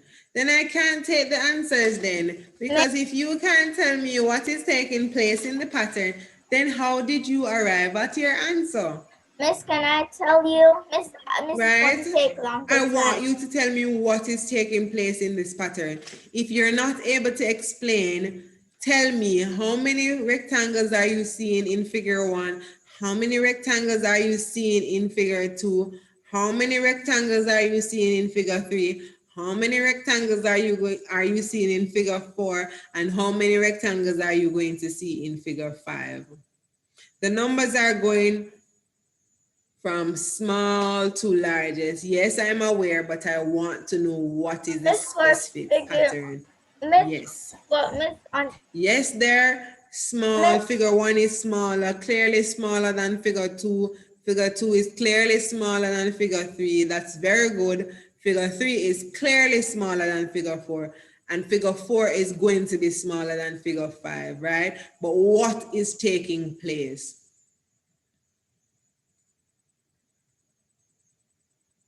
Still waiting for the information in the chat. Miss, you have to Miss, we're figure out adding. 1 to get to 2. Fair enough. Yes. But I was giving you some clues earlier. I was saying that if you look at how many rectangles are in each figure, you will be able to determine the pattern that is taking place. I want you to start looking at each of the rectangles in the figure. You can also create a table. If you create a table, you're going to better be able to see what is taking place, because you can say figure 1, and then that is going to be one of the headings to say figure, and then you can put 1. So figure 1, and then you can continue to say figure 1, 2, 3, 4, 5. And then in the next column of the table, you can say number of rectangles. So you can say figure 1 has 1 rectangle. Figure 2 has dash. Figure 3 has dash amount of rectangles. Figure 4 has dash amount of rectangles. And then you'll be better able to figure out how many rectangles are in figure 5. Sorry. All right, I'm seeing some information in the chat there. Let me see what's going on. Nigel says, Elizabeth Rapley says, it starts at 1, then it goes up by 2. Very good. Then you get 3. So figure 2 is 3. Then it goes up by 3, giving you 6. Then it goes up by 4, giving you 10. The next number will be 5. And you'll add on that 5 to the 10 to get 15. Very good, Elizabeth. Very, very good. I applaud your effort. And Niger is also saying the same thing. That's you add 3 to figure 2 to get figure 3, and then you're adding 4 to figure 3 to get figure 4, and so on. Very good. Very good, Nigel. Very good also. I think Zenny Hibbert is saying that you're adding 2 to figure 2, 3 to figure 3, then 4 to figure 4, and then 5 to figure 5. Very good. All of you are all correct. Very good. So the pattern is it's going up by 1. It's counting. It's going up by counting numbers. So first you had started out with 1 rectangle. Then you would add on 2 rectangle. Well, it's counting from 2, starting from 2. So it's 2, 3, 4, and then 5. Yes. I'm wondering if you can, and you can see it here, if you can see what is on my screen, if you can see my cursor moving on my screen, you can see that figure 1 started out with 1 rectangle, and figure 2 has the same rectangle in figure 1, but it's added on 2 rectangles to the side there. And then figure 3 looks just like figure 2, and then you added on 3 rectangles to the side here. And then figure 4 looks similar to figure 3, but you added on 4 rectangles to the side here. So clearly figure 5 will look just like figure 4, but then adding on 5 rectangles to the side here. Very good, everyone. So now I can get the answers. And some of you would have already given me the answer to be 15. Very good. And in this case, I don't necessarily need to look at all the other answers because I can clearly see from my working out and from my explanation and reasoning out that the answer would have been 15. 5 could not be the answer because that would have just been out of place. 10 could not be the answer because figure 4 already has 10 blocks, and 20 could not be the answer because we would have jumped from 4 all the way to adding on 10 more, and that could not be the answer. So definitely the answer is 15. Very good, everyone.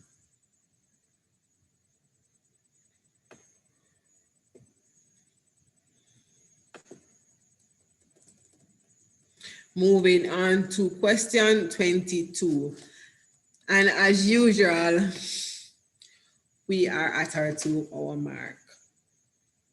I'm going to continue a little bit more though, at least until question 25. It's always something where I want to quickly come and just rush through the paper. Well, no, it's not a thing for me. Probably it's a thing for you guys where you want to come and quickly rush through the paper. Not for everyone, I cannot speak for everyone, but I'm saying probably there's somebody who wants to quickly go through the paper. But in order for you to totally grasp what is taking place in the paper, we have to do our reasoning out. We have to, oh, you can't see it clearly, yes, because it's, as I said, it's a copied paper, so therefore it's not going to be clear. I'm going to be going over the question so you can, I'll explain to you what is taking place, all right?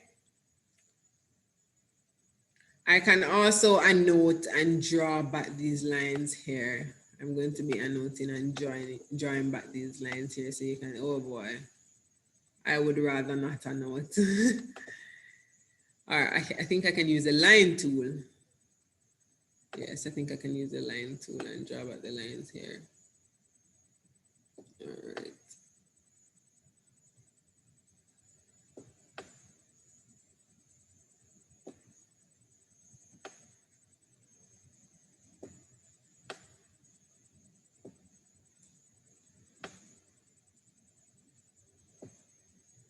I hope you're able to see it clearer now that I'm doing the drawing, and I'm going to be writing over the different numbers here. So that's number 2.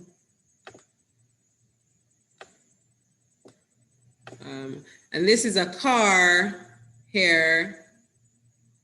I can't draw the car. I'm going to leave it as is. I won't even bother to. And I'm going to be writing in number 11. That's the number that's right there. And then you have number 23, 2, 3. And then the last number is number 47.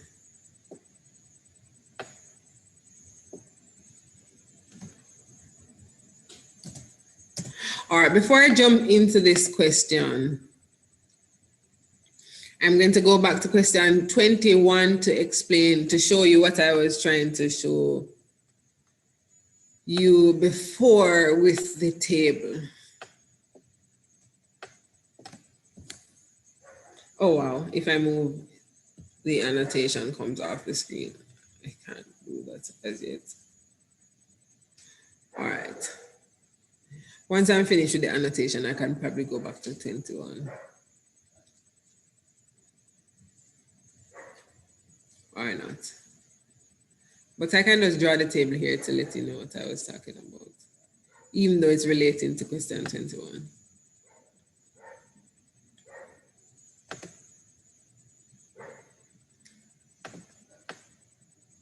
Oh, wow.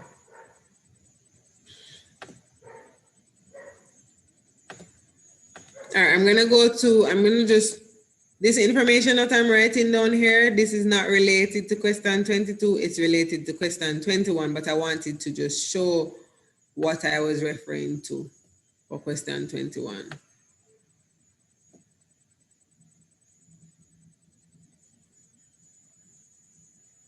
So this is the table that I was referring to. And what I was saying for question 21 is that you could put figure, F-I-G-U-R-E,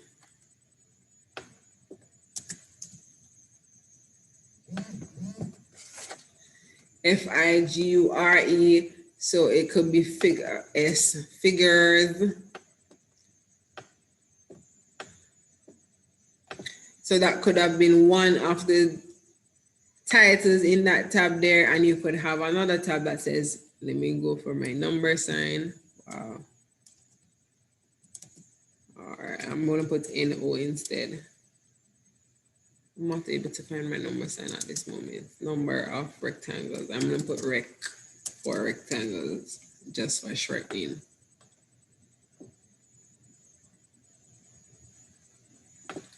And that would have been my next title there. So I would have had figure 1 to have one rectangle, right? And then I would have had figure 2 to have 3 rectangles, yes. And so on. I'm not going to continue on it, but that's what I was trying to show you. Well, I was trying to explain earlier for you to figure out the pattern. All right, let me erase that and go back to question 22. But before I jump into question 22, I would have said that I know it's a thing, it's going to be, we have been on the 2020 ability test paper for 2 weeks. We had started on the 2019 paper the first week, and then we continued on it for the second week, and then we started on the paper, 2020 paper last week. And this week I had wanted to figure out, I'd wanted to finish this paper, the 2020 ability test paper. However, as I said, my method of how I'm going through this paper is going to be elaborate, because I have to explain, I have to reason out, we have to do this, because I don't want us to just quickly rush through the question, A, B, C, D, E, F, G. All right, sorry. Well, A, oh no, B, C, D, and then just move on, and then we know that it's A, B, C, D, but we don't know how we got these answers. So it has to be elaborate as such, right? So we're not going to be finishing the paper this week. We're going to be continuing on it next week. I did not get to go through the other resources. Definitely we're going to be doing that next week, because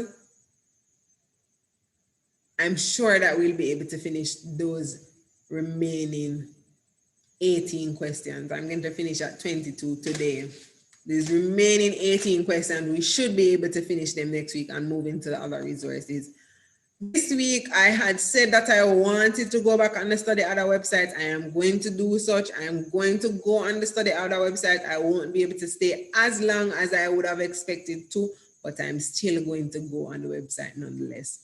All right. So let's jump back into the question paper. And we're going to be finishing at 22 for this week. But I can clearly say that out of the 10 questions that we would have done, or the 13 questions thereabout, I know that everyone understands because we went over it, we reasoned it out, and it was elaborate, right? Rather than just leaving and students know the answers but don't understand the question. We have to understand the question. That is the main reason I'm doing these sessions, so we can understand the question and find different strategies of how we approach these questions, all right? Not to just provide answers, all right? So let's look at the question. It says a picture is taken of a parking lot. The numbers in the parking spaces follow a particular pattern. Use the picture shown below to answer item 22. Again, we can also use the table to find out what is the pattern taking place. I'm going to see how best I can go ahead and draw a table.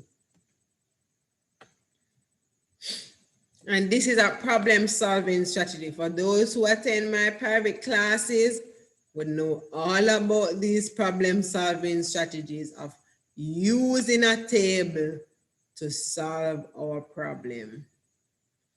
And for those who attend my private classes will also know that Miss Bowen loves to talk about problem solving, and we love to go through the steps of problem solving rather than just jumping to the answers. If you rush to jump to the answers in more challenging questions, you will not be able to provide the correct answers simply because you did not understand the question. That's the first step in problem solving. The first step in problem solving is understanding the question. Once you've understood the questions, you will need to make a plan to solve the questions. You cannot jump to solving the questions by just looking at the question and then jumping to solve the question.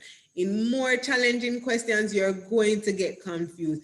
The first thing you need to do is understand the question, then to make a plan and carry out that plan. And then finally, you're looking back over your answers, but not just looking at your answer, you're looking at the question as well.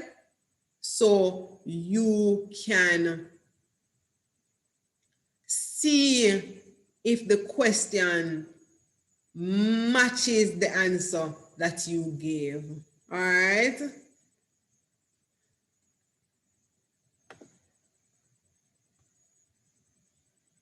I'm responding to someone in the chat. Give me a second, please.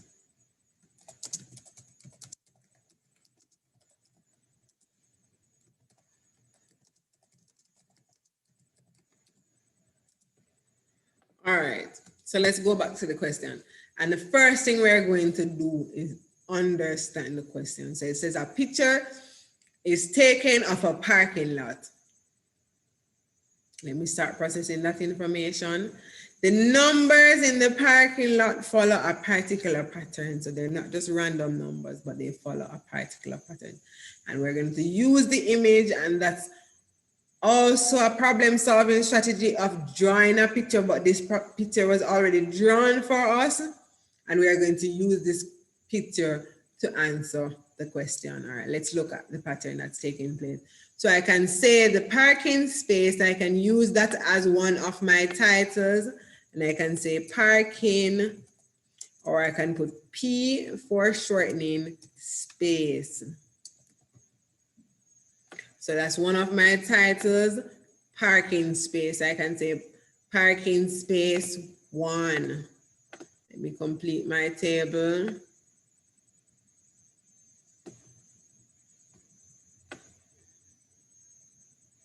So I can say parking space 1. So in parking space 1, the number, and I'm going to create another title here to say the number in parking space 1 is 2. The number in parking space 1 is 2.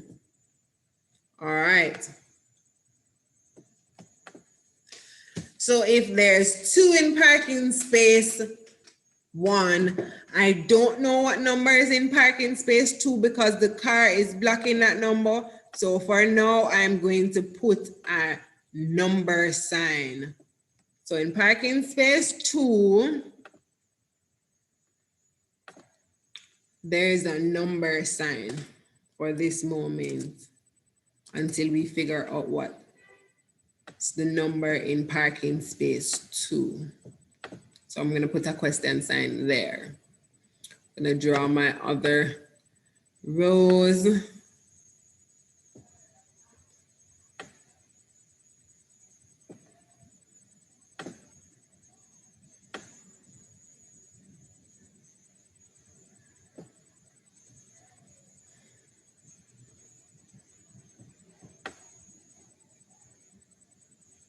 I think I need to go down with some of these lines first.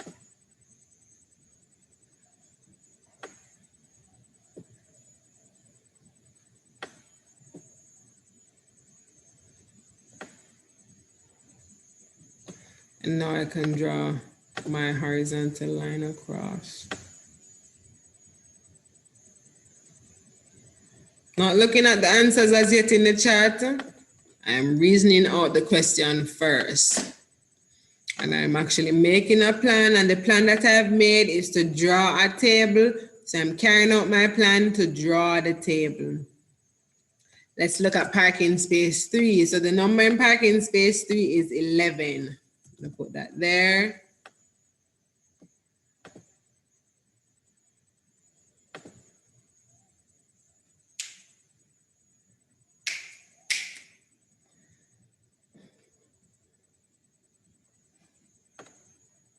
In parking space 4,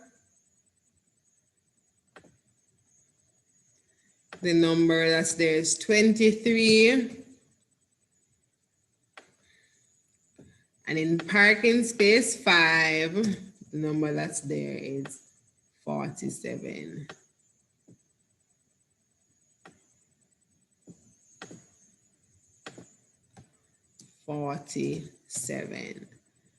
All right, let me see what is taking place here.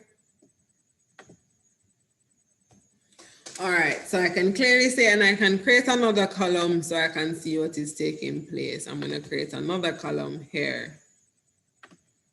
Draw another column beside of numbers so I can see what is going on in my pattern.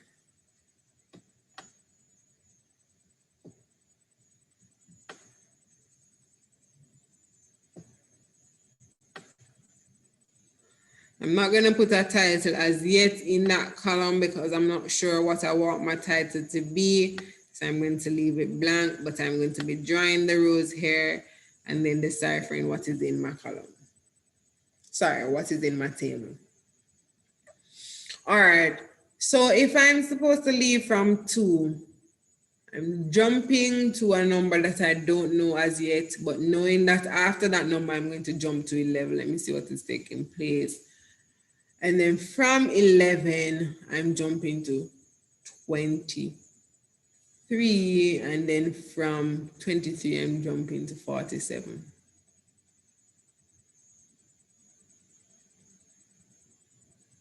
All right, I'm seeing some explanations in the chat and I'm only reading the explanations. I'm not reading the answers because I'm more interested in the explanations rather than the answers. All right, so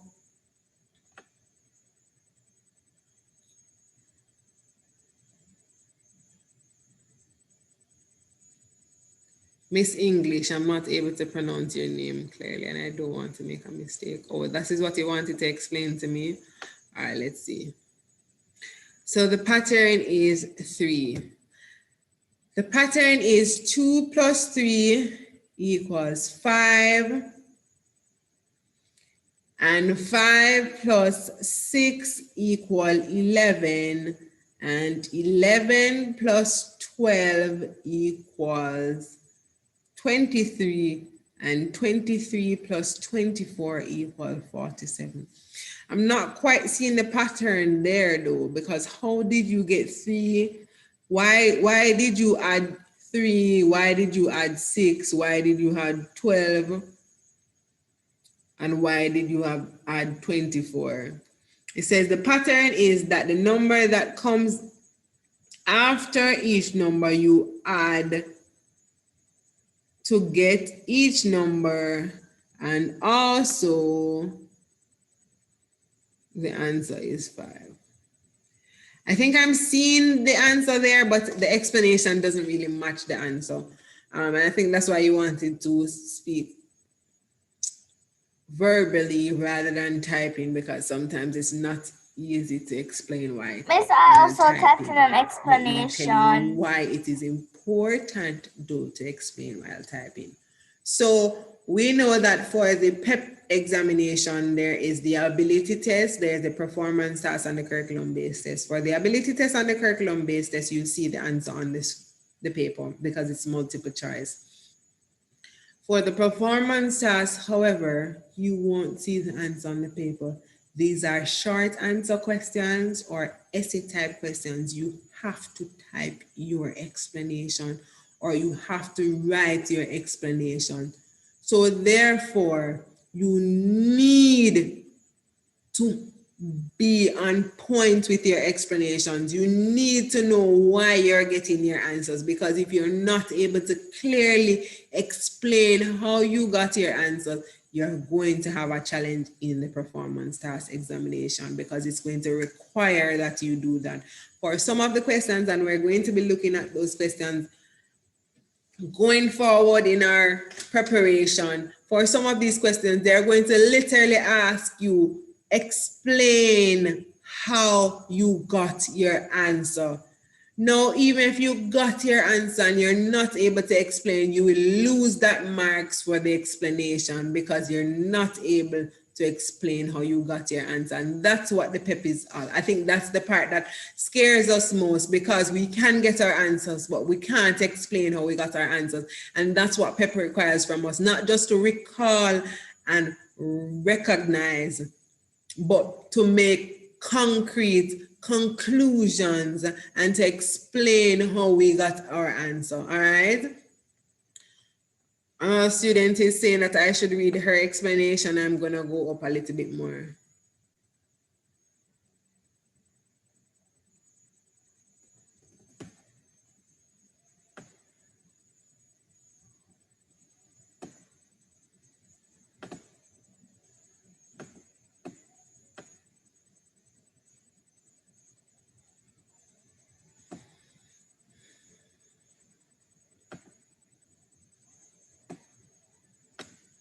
So another student had an explanation. I'm going to look at the explanation there. I started with number 11. 12 comes after 11. So I added 1 to 12. Sorry, so I added 12 to 11 to get 23. And 24 comes after 23, so I added them together to get 47. Therefore, number 3 comes after 2, so I will add 3 to 2 to get 5 as the answer. Very good, very good. I like that explanation. And that's an explanation that I was working with. However, there's another explanation. And that's something that's very good, Zenny. Very, very good. That's a good explanation. And I'm telling you, if this was a question on the performance task examination and you provided that answer, you would have gotten full marks. Not because you're able to tell me that the answer is 5, but because you're able to explain clearly how you got your answer. And I tell you, And when I talk, I make no nonsense about what I'm saying. I know what I'm talking about. I've administered the 3 performance task examinations on the first year that the examination was done. Yes, me, one teacher, I administered the performance task with my grade 6 students. I went again and I administered the performance task with the grade 5. No, the grade 4 students. The grade 5 students did the performance task the last. But I did the exam with the grade 6 students. I did it with the grade 5 students. I was the teacher, the presiding teacher in that examination. And I went again and I prepared the grade 5 students and I administered the performance task examination to the grade 5 students. I know this paper like the back of my hand. I tell you, when I'm sleeping, I dream and sleep ability test and performance task and curriculum test. Right?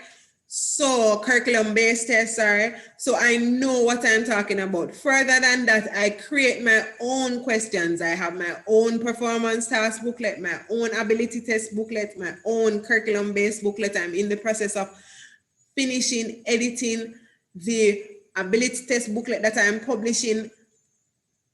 So I know what the questions are. I look at them and I know what you need to do to excel well in the examination. And I'm saying, if you know how to get the answers, it is not good enough just to know how to get the answers. You need to know how to explain how you got your answers, because in the mathematics performance task and also in the language arts performance task, which is a whole nother thing, you need to know how to explain how you got your answers. That's what PEP is all about. It's not about getting the answers, it's about explaining how you got your answer. So very good, Zenny. I think, as I said, yes, you can ask me a question once I'm finished with the class. Miss English, I think you were on a good path, but I think you weren't able to explain as clearly as possible. So I know that you wouldn't have gotten the full mark there, but you'd have had some of the mark even for your partial explanation. But even though Zanique explained it in one way where she's looking at the number that comes after 2 and then adding on that number to 2, there's another explanation similar to what you have. Miss English, similar to what you have. Your answer is also correct. And your method of finding out your answer is also correct. It's just the explanation I want you to work on, all right? And I'm going to be helping you out with that explanation right now, right? So if you would have had 2, right? And then adding on 3.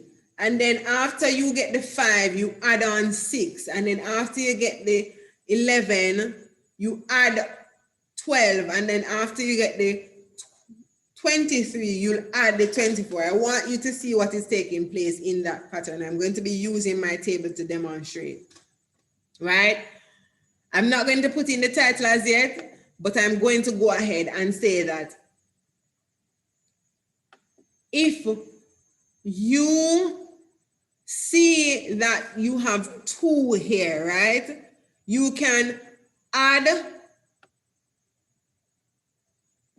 the 1 to the 2 to get 3 and then add it on to the 2, but you can also double the 2. So I'm going to put 2. Sorry. I'm also going to say 2 times 2. And then add on 1. I wonder if anybody was seeing that pattern. Right? Hold on, let me bring this up back. So you can clearly see what's taking place here.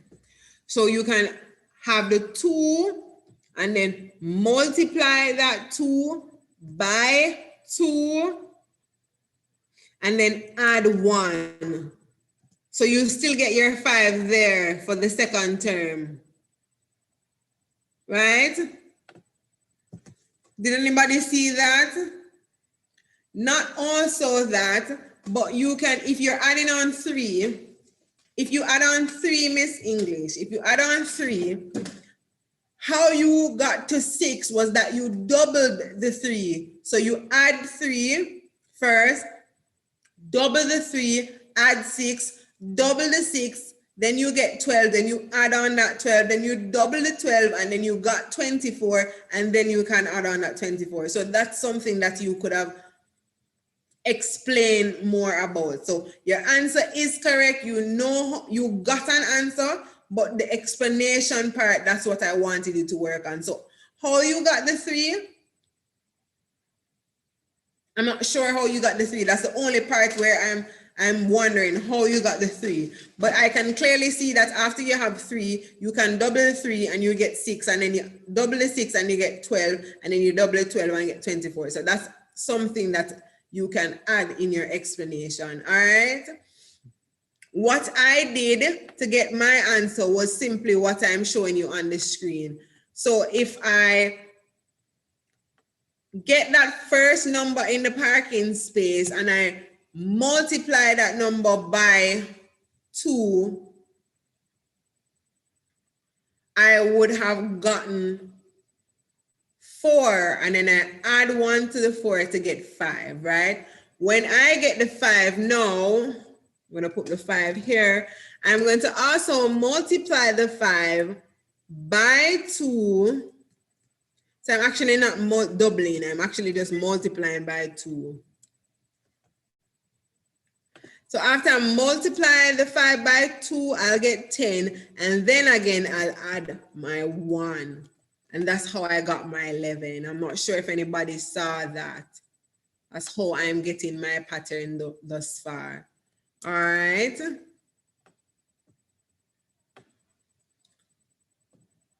That's what I'm getting so far. And then once I get my 11 there,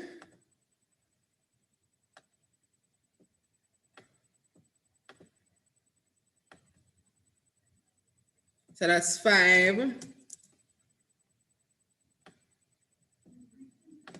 That's 5. And after I get my 5 there, I'm going to get 11 now. Right? And then after I get my 11, I'm going to multiply 11 again by 2. 11 multiplied by 2, I'm going to get 22. And then I'm going to add 1 to get my 23.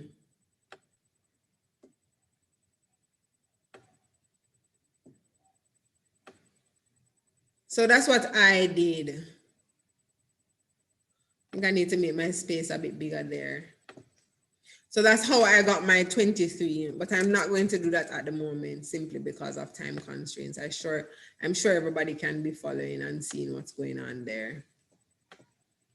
And then when I got my 23,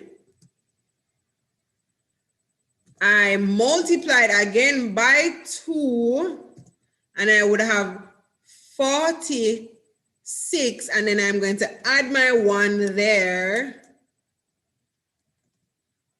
And I'm going to get my 47 there. I'm not sure if anybody saw it that way, but that's the way I saw it.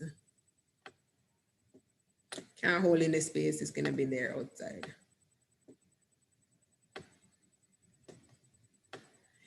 Can anybody respond in the chat to see if, so I can see if you saw it that way too as well? Somebody says they don't understand. All right, then I'm going to go over once more. All right. So there are 5 parking spaces. The first number in the parking space is 2. The number in parking space 2, we do not know, and that's why we have a question sign there. The number in parking space 3 is 11. The number in parking space 4 is 23. And number in parking space 5 is 47. And I'm saying how I got my answer is that I used the number in parking space 1 and multiplied it by 2. And then I added 1 to get the number in parking space 2. What I now know is 5. So I can clearly erase this question sign. Wow. Undo. Redo. Undo. Oh, wow. Redo. Undo. Wow. This is going so much. I'm going to put it beside. I'm not going to erase anything. I'm going to just put it beside to say I now know it's 5. So that's how I got my answer. Sorry about that. So what I did with all of the numbers that I was currently seeing, I multiplied that number by 2 and I added 1. Do you understand now, Ruth?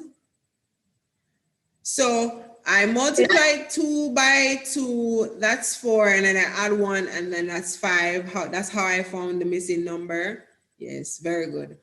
And then I multiplied 5 by 2 and added 1. That's how I got 11. I multiplied 11 by 2 and add 1. That's how I got 23. And then I multiplied 23 by 2 and then I added 1. And that's how I got 47. I hope everyone was able to understand all of the questions that we did from we started up until now, where we're actually finishing on this paper for this week, right? And I want you to take a page from my book, not just to rush to the answers. Yes, it is more elaborate. It is more drawn out. But I can clearly say that if this was an actual paper, I would have gotten 100% based on what I have done so far, because I know for sure that all my answers are correct, because I went through and I understood the question. I took time to understand the question, and I took time also for some of the questions to make a plan. Even though I didn't show you the plan, some of them, how I made the plan, I was doing my planning behind the scenes. Even where you're breaking up the sentence into smaller pieces, that's a problem solving strategy, and that's making a plan of simplifying the problem, right? So for everything that you're doing for all of these questions, one, you need to understand the question. You cannot solve a question that you do not understand, right? Once you've understood the question, you need to make a plan to solve that question. And once you've made a plan, you need to carry out that plan to solve the question. And if you've seen where I have already gotten the answer, I know that that is my answer, but I'm still going over to make sure that that's my answer. That's the latter part of problem solving, where you're looking over your answer and looking back at your question to make sure that you did the correct thing. Sometimes when you're looking back at your answer, you're just realizing that, wow, I did not understand the question, and what I worked out is not what the question asked me to do. And you have to go back to the first step in problem solving of understanding the question. But do not, and I repeat, do not just jump and solve the question. You are almost going to always get it incorrect if you do so. Sometimes you might make a lucky guess and get it correct, but it's always wise to understand the question and take the different steps of problem solving to get to your answer, because there and only then you will have 100% chance of getting all your questions correct. And I know that based on what I did today, if this was an examination from where I started to where I finished, I would have gotten 100%, because I reasoned out all my questions and I was particular about how I went about answering my questions. And I know that after completing all my answers or giving all my answers, I would have given all the correct answers. All right, so that's something to note, guys. Do not rush to solve your question. All right. All right. So as promised, I'm going to be ending my screen share, and then I'm going to go back to the study at our website. That's the website that we looked at in our first class. And this is a very, very powerful website. I'm going to be sharing the link in the chat. I know we're well over our 2-hour marker. Wow. I need to make the extension from in the meeting to say that this class goes until. All right. For those of the students who are still with me, you are here for a purpose and you're here because you're learning and you're understanding. I know that when you're finished with today's class, you would have understood all the questions that you would have done today. If you're somewhat still unsure of some of the answers, please, you can privately message me in the chat. You can share a number. I'm also going to be sharing my number once more. And please reach out to me. I have a student, I won't say the name, who reaches out to me every day, and I appreciate her effort. She wants to connect with me. She wants to talk to me. She wants to give me some feedback. And I wish I would have had some time throughout the day where I can liaise with her and talk to her and provide the support. You can message me at any given time. Well, let me go back on that one. Well, you're not supposed to be up at certain times, but I'm saying once you reach out to me, I'm going to be there responding. I might not respond immediately because I have other things doing, but please reach out to me. I'm here to provide the support. I'm here to give you the other support that you're not getting otherwise. I'm welcoming your probing questions. If you have a question that you're having some challenges with in your personal classrooms at school, please, you can always reach out to me. I'm here to assist you, okay? So we're on the Study Other websites. I hope that you're seeing it on your screen. Before I jump into the Study Other website, I want to go over what I would have started on to say that we have a very, very important session going on tomorrow. Now, this session is not with me alone. It's with Dr. Linda Bailey. She is out of the US and she has done workshops with me when I was at another preparatory school, and she has done workshops with numerous teachers. She would have been here in Jamaica if it's not for the COVID, doing another workshop. And I feel privileged to have her on my team, supporting me and lending that support to the students externally. And it's a very good information session that we're going to have tomorrow. We're going to be using the Brain in Camp app. I'm going to be sharing the Brain in Camp app website one more time to the screen. Sorry, to the chat. I'm going to be sharing the Brain in Camp app to the chat. I might share it to the screen if the last thing that I do for today, but I'm sharing the Brain in Camp app to the chat. You can sign up for a free trial. I think that free trial lasts for 20 or 30 days.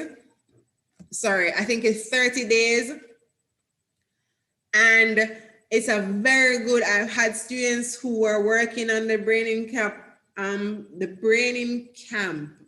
app last night, and I got messages from the parents to say that they were still on the app. It's a very good interactive app.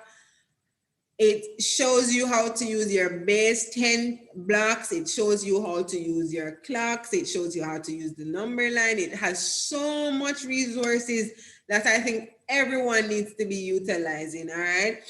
Other than that, we are going to be looking at problem solving using these manipulatives on the Brain in Camp app. So it's actually like using real things in your hand. You're manipulating these little things on the application, and it's very nice. It's fun. It's as if you're not even learning, because you think it is something so fun, but you are learning. It is something that you want to be on, and I guarantee you will be on the Brain in Camp app until it's bedtime, because it's so alluring, right? So I advise you to go on that app.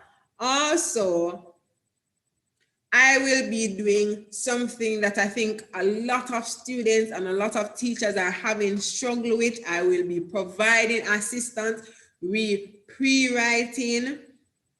I'll teach you how to unpack the prompt. I'll teach you how to gather the evidence from the sources. I'll teach you how to gather the evidence from the sources. I'll teach you how to say what the source means and how it matters to your writing. I will also be teaching you how to code the evidence that you take from your sources and how you can use these information into compiling your perfect essay so you can maximize all the marks on the performance, the language arts performance task. You do not want to miss this session tomorrow. The session is at 12 p.m.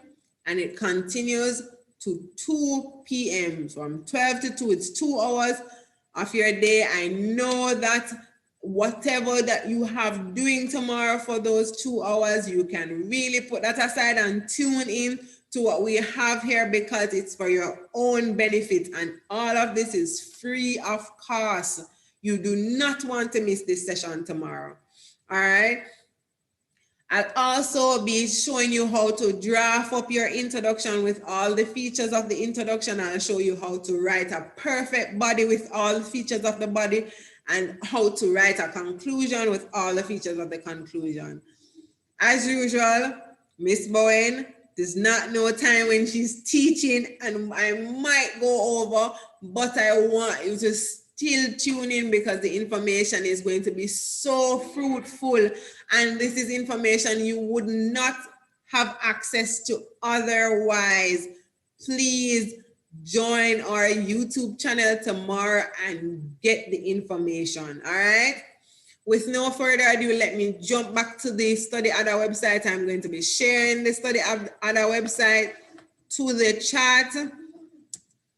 For those of you who would have already gone on the study at our website,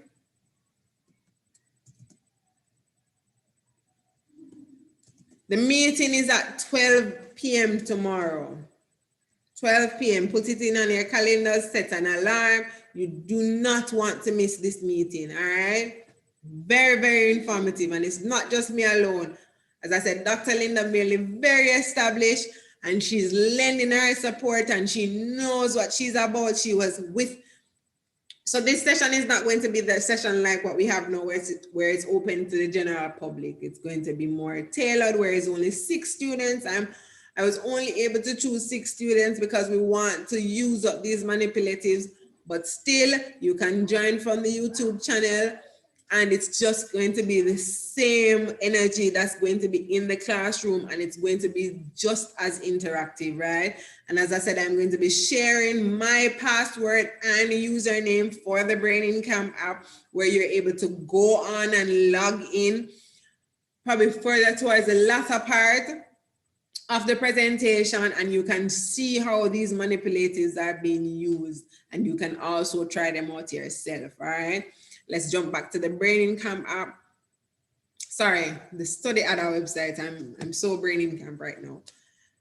So for those who would have attended our first class for the study at our website, as I said, this is a website with numerous mental ability questions. You cannot finish the questions on this website. Please try it though, please.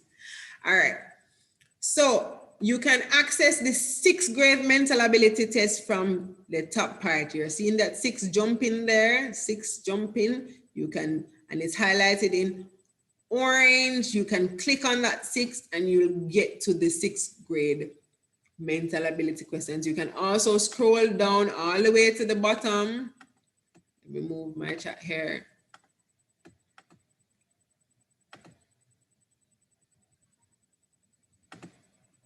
Sorry. You can scroll all the way down to the bottom and you can select 6 at the bottom here. Once you select 6, you will be on, on these tabs under 6. You will still get to go back to the mental ability questions, right? What I suggest is that you read the notes, click on notes, and I'm there on a new tab. That's the notes tab.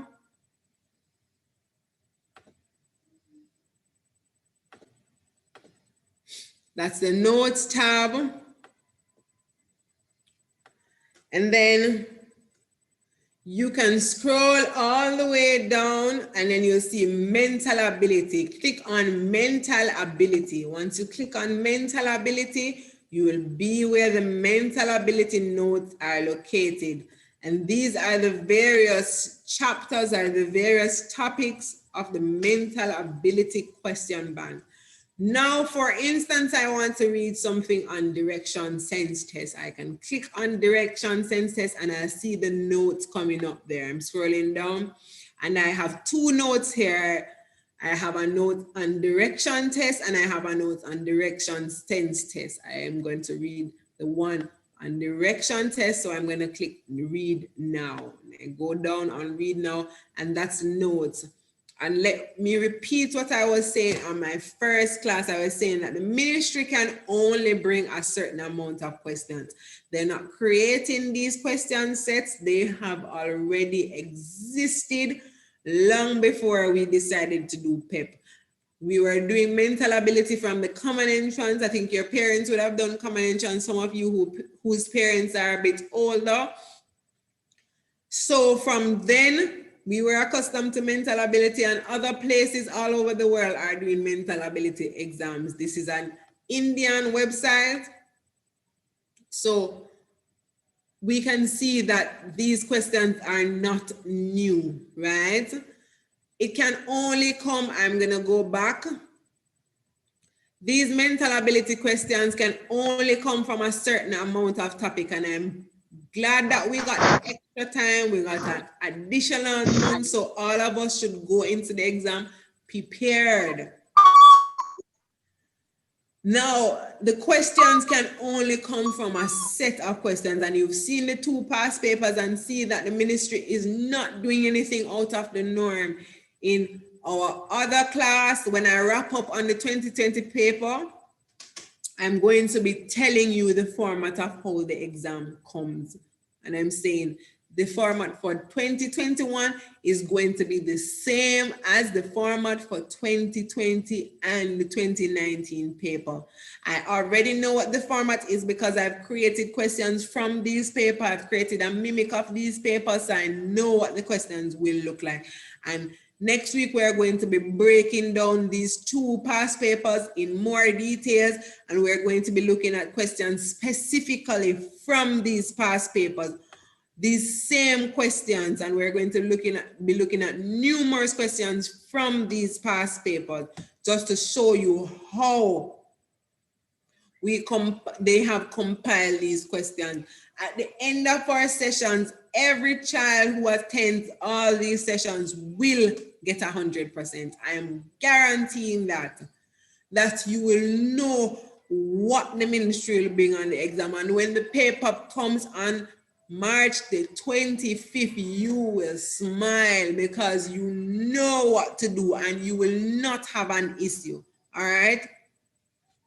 So for the study at our website, as I said, you can click on one of these topic areas, and this is still wide practice, but it still helps you to get familiarized with the types of questions and how you can approach them, all right? So I'm back in at the notes bank and I'm on a different note, alphanumeric sequence, and I'm reading these questions, reading this note, sorry. And once I've read this notes, you have examples here and they're very easy for you to understand. I am not able to go through all of this information simply because we're almost 1 hour over the time that I would have stipulated. Not a problem for me though, because I want to be providing this support, all right?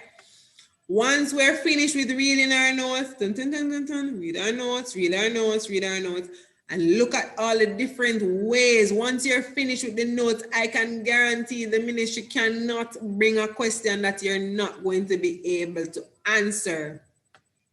Once you're finished, we go back all the way down to the bottom, and instead of clicking note this time, we're going to click on question bank. And the same note that we just read on alphanumeric sequence, we're going to click on mental ability here, Sorry. And then we're going to look for our question bank for the note that we just read. And we can see the alphanumeric question bank here. And once we click on it, we can go on our question. And we can click practice now. Once we click practice now, we can see our multiple choice question. And as I said, you don't have to wait until anybody gives you the answer, because once you click on it, you can see whether it's incorrect or whether it's correct, and then eventually you'll get your answer. If you're still not quite understanding how you got your answer, you can click on view solution and you can read there to see the solutions of how they got these answers. All right. So that is it for today, students. For the students who stayed with me until the end, I applaud your commitment and determination to want to learn more. It is very incredible when you see children that are out there trying to learn trying to get the best support that they can get so they can do well, right? Again, I'm sharing my number and my email in the chat. And I want you, I'm seeing some students are just coming in the class. That's fine. But we're leaving now. And once more, I'm going to be sharing my number and my email in the chat. And I want you to reach out to me, and so I can provide you with the additional support for anything that you didn't quite understand in this session today, or for any additional information, read past papers, or the website that you should go on. I am going to be providing that support to you. All you need to do is reach out to me. All right. Sending back my number and my email. Thank you all so much for joining me. I will be here with you next week, but more importantly, I will be here with you tomorrow. Do not miss that session with Dr. Bailey and I. All right. Thank you very much. I'll see you next week. Enjoy your weekend and have What's a the link for productive. tomorrow? Thank you very much. I'll see you all next week. And this is where we end for today.